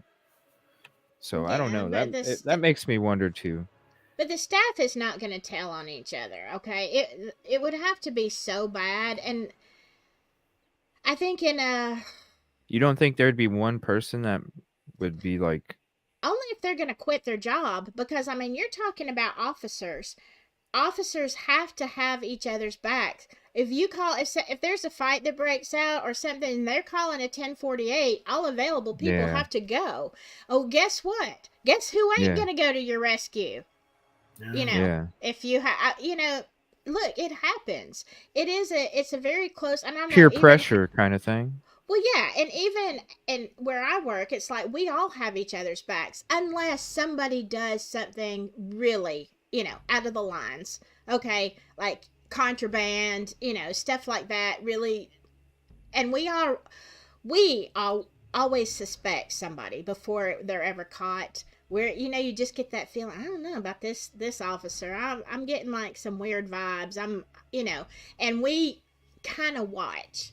And the only time, but not to say that we wouldn't respond in trouble, but what I'm saying, it's not everybody's like that. But we have a brotherhood where we do have each other's backs. And so if you have one person in that culture, if you have somebody who's, not going with the flow, let's say they're mostly corrupt, that person, you can respond slowly to to something. You're on camera. It's not that you didn't respond. You just walked over there to help instead of ran. Yeah. It's crazy shit. So, when it comes to...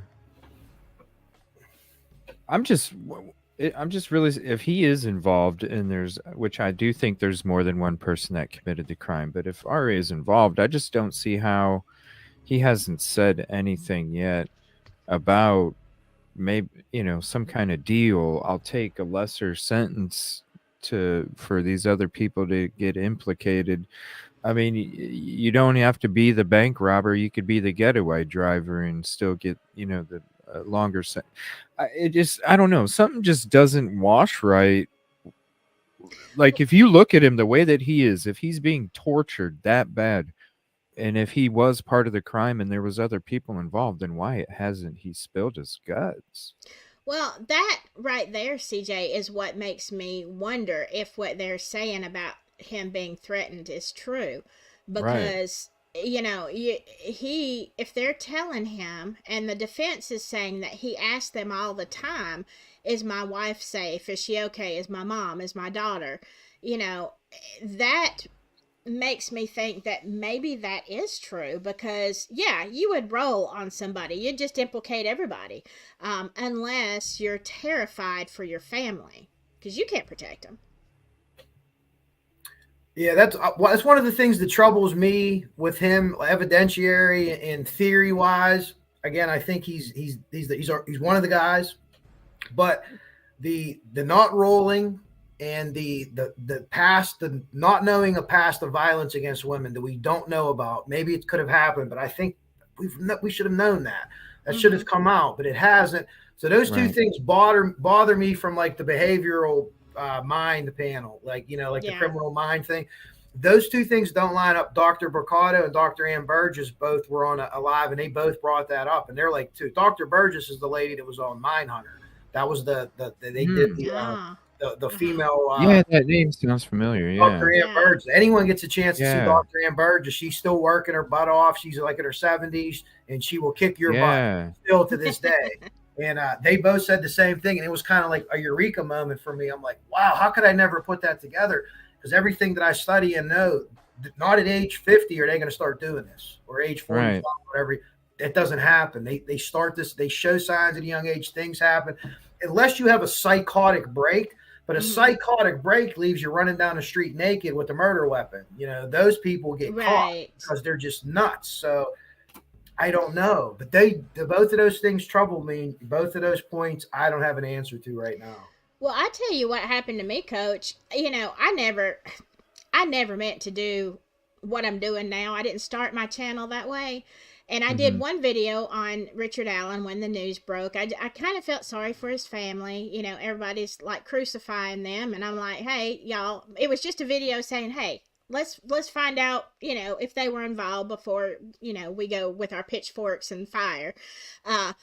And so then it did so well. And then I did the second video. And my intent with my second Delphi video was to show that Richard Allen fits the profile. Okay, so I did all this research, and I get ready for my video, and I'm looking at all the standard, things that you would look for, like you're saying in this case.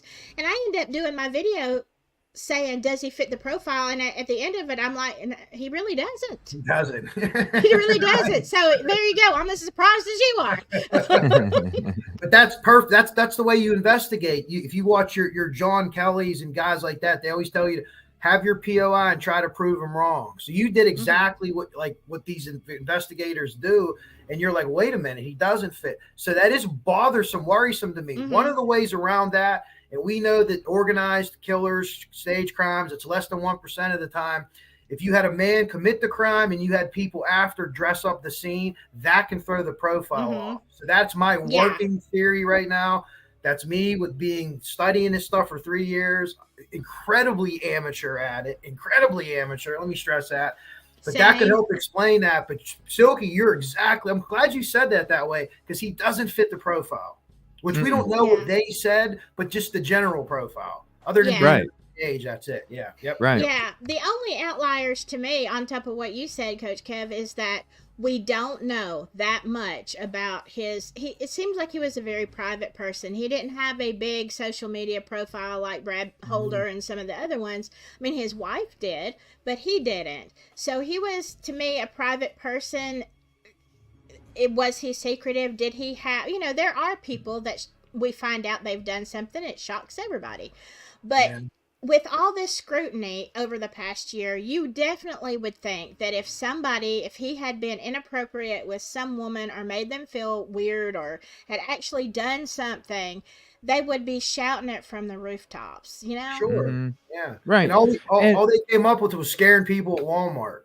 I mean, especially if he's out drinking, and hanging out at the bars and being interactive with all these people at the local establishments, especially when you mix alcohol, your judgment gets impaired. Your decision making is thrown off. And if you really truly are like that, at some point, something would have frickin' taken. Sure. Absolutely. I agree with you. Yeah. Maybe it did happen and we don't know about it yet. I've heard multiple people have told me that one of the CIs is going to turn out to be the son-in-law. Now, whether that's true or not, I don't know. What information could he have? I don't know. But I'm very interested to see if he's on that. If you see him on that list, then it's probably going to look really bad for Richard Allen. Yeah. I can't imagine a I son-in-law would do that. But again, that's another unconfirmed thing. But the people that I'm hearing it from are usually like on the money with stuff. So watch for that too. But it's the profile thing. Like, again, it bothers me. So like you said it exactly right. That's the only thing that doesn't have me screaming from the rooftops. I know he did it. You know, it's everything that I'm in this for and I study, and it's not, something isn't right. Right. And it's like I've said a million times, I don't have a dog in this fight. I want justice for Abby and Libby. Yeah. But as far as whether he's guilty or innocent, it's not going to affect my personal life at all. The only thing I have vested in this is I want to see the truth. I don't want to see an innocent man be railroaded. I don't want to see a guilty man be let go. You know? I think that's a great point right there. You just said. Either side. Yeah, either side. A guilty man being set free or an innocent person being convicted. Because it could be you. And that's why I don't understand why people are so focused on driving a car with the front windshield and not having any side windows, because it's like, yo, it could be you. It could be your family member. It could be your friend. It could be your coworker. Do you want the same shit to happen to them or you? Hell no, you wouldn't. Right. Even if it is somebody on YouTube that doesn't have a law degree, I would still want that person trying to pound out that innocent until proven guilty, because that's what it's supposed to be about. That's what the Constitution is for. Period. And these people in Carroll County, I know a lot of them, and I did a video, Are People Afraid to Talk? And some people said, no, we're not afraid, but a lot of them private messaged me and said, yes, we are. We are, because we know how corrupt. And so I think it's, CJ, you're not from there. Coach, you're not from there. I'm from, way not from there. And, it's not my county. I am not afraid to speak because it's not my county. Sometimes you have to be a voice for the people who have to live there. Right. And they know I can't get up on YouTube and say, well, this is what I know about this character and this one, the sheriff's been crooked for 20 years, whatever the case may be. You can't say that because you have to sleep at night. Right. But, it's our responsibility. The individuals that have the souls, that have voices and will take on, because let's be honest, all of us are content creators. There's a lot of negativity that comes our way. It's not only about being a voice and standing up. And listen, there's shit in our background of us standing up for people before we even came to YouTube. And we're just taking that to YouTube to not only do that and be, help the people that surround us personally, but now to all over on these cases, because there are a lot of people in these communities that can't say nothing, because even if they think about saying something, some shit's going to happen. And it's up to us to be able to stand up for them, take on the hate, take on the BS, take on the thinking, take on the stress, take on the sleuthing for them, because they already have enough on their plate as it is. And it takes us, and we're put here for a reason. None of us came across here. Things led us up to be able to be where we're at here today. And it's a destiny kind of thing. We were meant for this. This is what we're here for. And it's about making these changes in a positive way, respectfully, for justice, because it could be us. And that's what it's about. And if it were happening in my county and I couldn't talk about it, I would hope somebody would stand up for us if we 100. couldn't talk, Yeah. Even without a schooling degree or anything, Exactly. Seriously. It's about the soul, and it's about your mind, and you put those two things together, and then you mix it with other, like you guys, the chat, the beautiful things can happen, and answers can be produced, and justice can be had. It's already been shown, and it's not going to stop. We are the new news. You're not going to CBS no more. You're coming to YouTube to listen and learn with your facts. And it's a new day. So these people that feel like they want to fumbaloo on purpose and they want to do all this shit, like, no, listen, this is the warning from all of us to you. Do what the fuck you're supposed to do, and you won't even be a discussion. You won't even be a discussion. It's that simple. Yeah, your purple PT Cruiser won't even come into. You know what I mean? Do what you're supposed to. You won't even. That's be so Delphi, right? Yeah. That's so Delphi. The police chief was interviewed 7 times, and he has a purple PT Cruiser. That's just so Delphi. It makes perfect sense in Delphi. And his handcuffs were missing, right? I've heard that a bunch of times. Yes. And it's I never heard how they ruled him out. I'm not saying he did or not, but there had to be at some point where they said we can definitively rule you out. But I don't know if that'll come out or not. It's bizarre. It's bizarre. Well, you know, this is going to come up in my live tonight about spicy tea, because I had a comment in one of my live chats, and somebody brought up a good point. You know, people used to talk about Tobe a lot because, you know, I don't think anybody else, you know, the public didn't necessarily rule him out.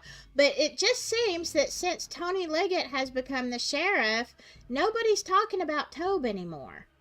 Well, let me tell you this. I found it extremely bizarre that Tobe was the sheriff and then wasn't running for sheriff again. Now he's underneath Liggett. Is that, do I have that correct? Beyond bizarre. Yes. I've never heard of that ever in any law enforcement anywhere around here, in any fire department.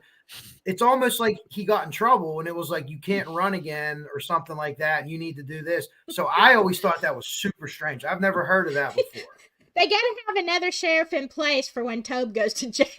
Right. Or is it like it turns being sheriff? We all run the show. Oh, it's your 4 years. Now it's yours. I never heard of anything like that. I thought that was strange. I'm not saying he has anything to do with anything, but that part of it for me, being in first responder, I've never heard of that anywhere. Unless a mayor comes in and demotes somebody. This is an election.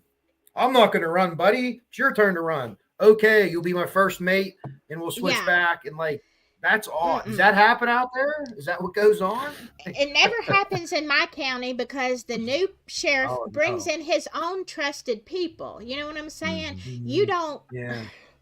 You don't take the. Unmasked Truth is saying 2 terms. There's a term limit. There was just a comment. Okay. But see what they're doing. You know, here's the thing. I understand. Okay, that would be why he quit. But here is the thing. You are, how many people, okay, you've had this sheriff in place and everybody's loyal to him and now it's flip-flopped. You still have a lot of loyalty amongst people. That's why traditionally when the new sheriff comes in, people's positions change, okay? He brings in his own crew that are completely loyal to him. You know what I'm saying? Because you can undermine, being that second in command, you know, in the office, you can undermine a lot of stuff that the sheriff doesn't see. I agree. Maybe he handpicked Tony and says, "Hey, listen, I can't run anymore." And how about this? We got term limits. We have term limits for the sheriff of Carroll County, but we don't have them for Congress. Yeah. Jeez, don't get me started about that. Man, some of these people in careers, you know, 20 years, whatever. That's odd. Where I'm from in Pennsylvania, there's no term limits for sheriffs. Guys could be sheriff for like 20 years if they keep getting elected. Mm-hmm. Yeah. That's odd. I never heard that. Yeah. I shouldn't say it's odd, but I don't even know. I don't think we used to, because we had one. This has been like a bunch of years ago. He was a sheriff for a long time. And eventually, we all knew he was crooked. He was, I mean, yeah, it was bad. I was just a little kid at the time. But eventually, it was so bad that he got sent up the river. Yeah, they busted him with, it took a long time because, you know, the tentacles, all the people that were loyal to him. Yeah. Right. But eventually, people did talk, and he came out of power, and he got sent to prison. So, as very... very well deserved, and probably didn't get convicted of a lot of crimes he did commit. You know, that's my opinion. But you know, it happens, and that's why you do have term limits and stuff. But yeah, you know, they kept it in the family. Too much power. That's the thing. Yeah. I have never seen I don't know, Coach, if you've ever watched the town hall meeting. I've watched all the debates from last year between Tony Liggett, Mike Thompson, and Mike Pinkard. And then there was somebody else too. I've watched these debates, and when it was Mike and Tony, and then Mike Thomas, he didn't win the primary, so at the end you have Pinkard and Liggett. And in that town hall meeting, you can hear and see all these people clapping and hear the voices. They are very much in favor of bringing outside people. Now, this is the town of Delphi. And, Pinkard is saying, we need other agencies. We need fresh eyes. We need to bring in all these people. And Tony's up there saying, no, yeah, we're doing a good job. Oh, we've got other people. Yeah, other people. Yeah. Deflection. Yes. And yet you can see where it looks like the voters are thinking, we need Pinkard has got, I think Pinkard could solve this case, bring in outside people. But then it's like, a glory, hallelujah, we have arrested Richard Allen. Yay, Tony Liggett is a hero. Dang, what a good cop he is. Today is the day. I'm like, come on, the timing of that, look. That is, in my opinion, that was straight out politics. Well, it's certainly. Listen, when people say that, I totally get it. Maybe it was. Now, maybe they had stuff, and they should have maybe waited longer to arrest or something like that, and ruin everyone else. But now that forced their hand. So now we have a trial going on with a parallel investigation going on. How often do you see that when there's a conspiracy, regardless, whether it's Odness, whether it's Allen, whoever it is, they round everyone up and then, you go on trial maybe together or this person and that one. So I can't think of another case where they have a trial going on and then a parallel investigation that's covering the same murder. You know what I mean? So I don't. Right. It's so odd. It's all too much. Yeah, I mean, too much going on for inexperienced shit. It's just too much. And if RA was on their radar, let's say they do have a lot of evidence against him, but maybe they weren't gonna arrest him yet. But they're like, okay, let's go ahead and do this because we need Tony in. We need to make sure Tony gets in there. But then it begs the question: why do you need Tony in there? He's going to do with whether it's Tobe or whoever's pulling whatever strings politically. I just don't mean in the Delphi case. I mean, all the things that they do, who gets the contract to clean the urinals at the sheriff, all that stuff and all that stuff that comes into Tony will do. That's what we hear around here. Tony will do the right thing. He'll do the right thing. The right thing is continuing business practice, establish people, the guys that come to your golf outings and all your events and everything. Exactly. And that's what I think that's why Tony's picked. Not for his, no offense, but not for his upside down pineapple in the shopping cart. That's just for people. Hey, adults are adults. You can do what you want. Yeah. But I mean, all these things do at least make you question, again, that questions, RA, why did they pull a rabbit out of the hat a few days before election? Was it to keep things quiet? Was it to just put somebody in there and say, yeah, woohoo, we've got your perpetrator. It could be. And maybe they did have evidence, but they shouldn't have released it. They shouldn't have pulled that card. Obviously, if, we see with the Odinism and all of the stuff that they didn't do right, they really shouldn't have. Even if he's guilty, they shouldn't have done it the way they did it in a hurry and with that PCA and all that stuff. And Judge Diener recusing himself. All this, it makes them look sketchy, even if they're not sketchy. I think they are. Even if not. But even if they're not, it's that reasonable doubt. It's that reasonable doubt. There's so much. Yeah. I can see, I never thought that he was going to get off before, but I can definitely kind of, after some of this stuff now, and then having conversations with you guys, I can definitely see how that's a possibility. I believe from talking to people, and I believe other things are going to come out. But if other things don't come out, if this November 1st deadline is pressed, and they're like, well, you kind of have everything that we have, there's going to be a lot of issues, and they're going to be able to shoot holes in a lot of what the prosecution says. And the prosecution's not going to be able to answer all this Odinist stuff. They're just not, unless they say, yes, this guy was here. Boom, he was here. We did this, we did this, we did that. If they're like, well, we didn't think Elvis was, yeah, he's kind of a goofball and he takes pictures of food and he has the mind of an 8-year-old. Did you vet him out? Did you run it down anyway? Yeah, we did. We ran it all down. Or no, like, oh, we just said, we figured it wasn't him. Then you're going to see maybe whether he's guilty. I believe he's guilty. Let's say he is a guilty man walk. Like Spicy said, like Silky said, either way, a guilty man walking or an innocent man convicted, we can't have it. Not at all. Every case is important, but this case is too important. The way things happened to those two girls, their families, that community, and how this case has gotten all over us. It's in us. Look at us. We've been talking for 2 hours about this. We don't live in Indiana, but it means a lot to us. Yes, it does. And I was just wondering to myself last night why there are so many worthy cases out there. Y'all know that. I mean, Flora just as worthy, and tons across the country that are very worthy cases. But Delphi has gotten under my skin like no other case. I mean, it just grabbed my heart. And so that's why, I've spent so much time and I guess I am personally invested just to make sure the right person, I don't care. I don't care if it's RA or if it's not RA. I want the right person because for whatever reason, Abby and Libby and this situation has just, it's just grabbed me. And that's the most important thing. It's not. When I see 50% effort, when 150%, I try and do what I can to make up the other amount because it's just, come on, man. Yeah. If this was your family and this is the kind of, I don't know if I could keep quiet. I applaud the families for being able to be as restrained as they are. I don't know if I could be that restrained, honestly. I agree with you. I wouldn't. That's a good point. No. I wouldn't have been restrained at all. Talk about F-bombs. Yeah, exactly. That was my kid. Oh my gosh. Yeah. I have to actually go pick up my kid right now. Oh, you're good.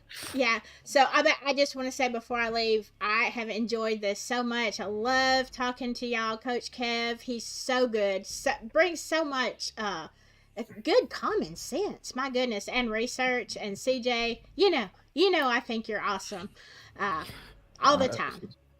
I'm just a host. You guys are the show today, and I appreciate you guys for real.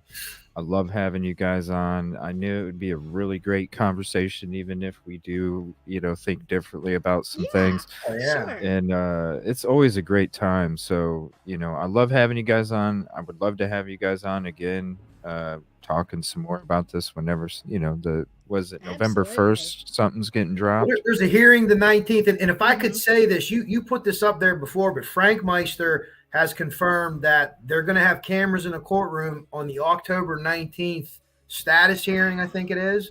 So Frank always has good information. He reported that to me via phone, and I saw you shared the message.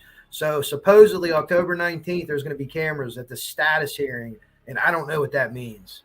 Status hearing. I don't know, but if we get a link, I can tell you every Delphi creator is going to be live at the same time. Oh yeah, I'm going to tell you right now, I'm going to go live on location. So yeah, awesome.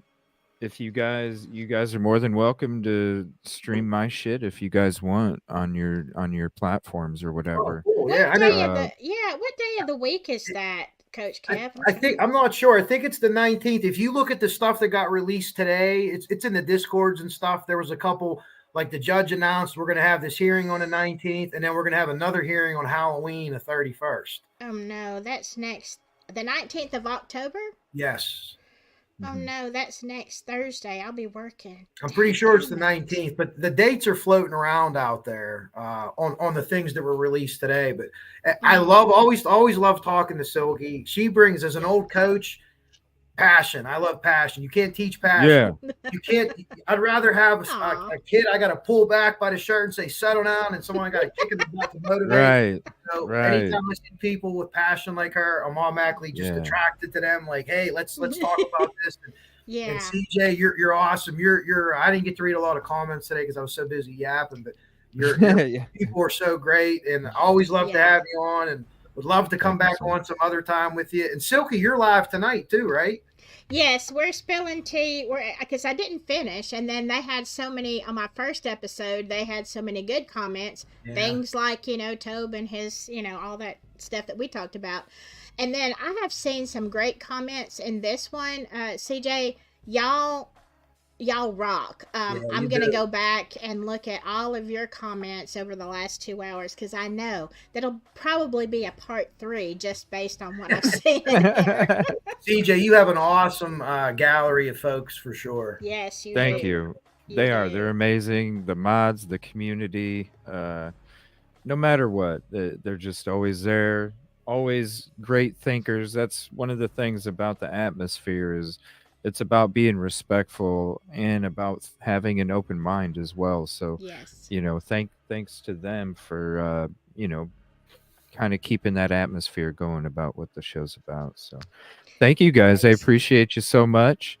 And Yeah. definitely, now that I got this open schedule for the most part, definitely would like to have you guys on again a lot sooner than the gap that we Yeah. had from the other, from this show from before. So we'll definitely be Absolutely. doing it again. Like I said, maybe the 19th or somewhere around there, we can do another show I together. might have to put in And for a day off. If that is for yeah, sure, I might I think just you might have to. There you go. I think you might have to. I hope my boss Just isn't don't call watching off this sick right and now. go on YouTube. You might get in trouble. Yeah. Or if you guys want to, because I can do the panel on the road now too. If you guys want to hop up on panel while I go live on location, you can be on the panel with me and we could be talking the whole time while, not talking while it's Yeah. taking place, but before and after and all that stuff on panel too. Yeah, I'll be there. Honestly, I'd if love it that. if it when if it's set in stone, I'm gonna see. I need to know the exact date and time. I'm gonna see if there's any possibility of working around. Yeah. You Just know, hop on my here if you'd schedule like. and to come home and yeah And stream to your own channels from this and then use Right. this as your show or whatever. That if would you be want to. Yeah. awesome. Awesome. Yeah, I think I that'd just be sent cool. you the thing in Discord, Silky. Okay. That says the October 19th, 2023, 2 p.m. But it's in your Discord. That's Oh. got released today, I think. And it's just they're Is having it a 2? hearing. It looks like 2 p.m. if you read it. Oh, that would be awesome. There is, if it's not till 2, is that Central Time or is that Eastern Time? Yeah. No, it's Eastern. Sure. Yeah. Okay, It'll so be- that's it's going to Eastern. be, it's 1 2, so it'd be Central. 1. Be one for Okay. you. I bet there is a chance that I might. Let's do it, Silky. I might. Yeah, do- let me I might know. could I'm do off that. next Thursday. Let's see. I work tomorrow's Friday. Next week I work Tuesday, Saturday. Yeah. Let's do it. Love to. Let's do it. Yeah. Let's let's do it. We see. can I'll go ahead see and if I schedule can- it. Yeah, because I think I can get most of my work done, and if everything And I'll- goes to plan, I think I can maybe do that. Yeah, That'd be let me know awesome. as soon as possible, and I'll put the notification up as early as we can. That's all. That sounds 'cause- great. Yeah. Yeah, and then you guys, if you want, hop up on here. It'd be great because when I'm on location, it's hard for me to read chat when I'm out there. So, I mean, if you guys are on panel and then you guys notice a good comment or something, it's something I might, I think it would be a great team effort. Not only me being there, we can go anywhere you guys want to before or after the conversations, and then Yeah. I'll probably be Awesome. doing some live updates with Twitter while I'm in the courthouse. And then, or we could, if I'm not allowed in, I can always go to a location and I can still screen share the court hearing wherever they're Yeah. streaming it. So Yeah. no matter what, we're going to be there, or I'll be there.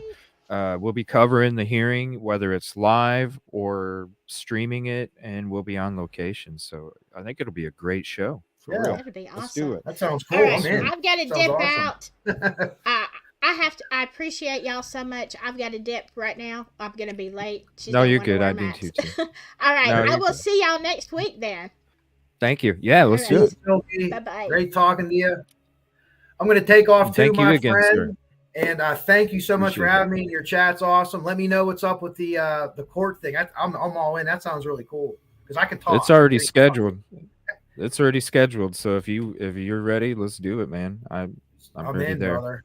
I am I'm in. in. Excellent. Let's do it. Well, hey, I'm gonna tap on out of here too. Thanks for having me. I appreciate it, and I'll talk to you soon, my friend.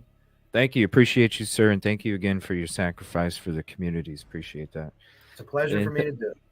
oh, hell yeah. And thank you, everybody, for hanging out today. I appreciate you so much.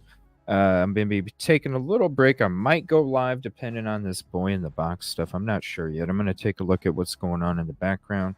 But we will be back on tonight to talk true crime. We'll be talking Idaho 4. And we'll be late nighting it tonight. So thank you, everybody. Appreciate your company, your conversation, and most importantly, your approach. Thank you. Appreciate you. We will see you in a little bit.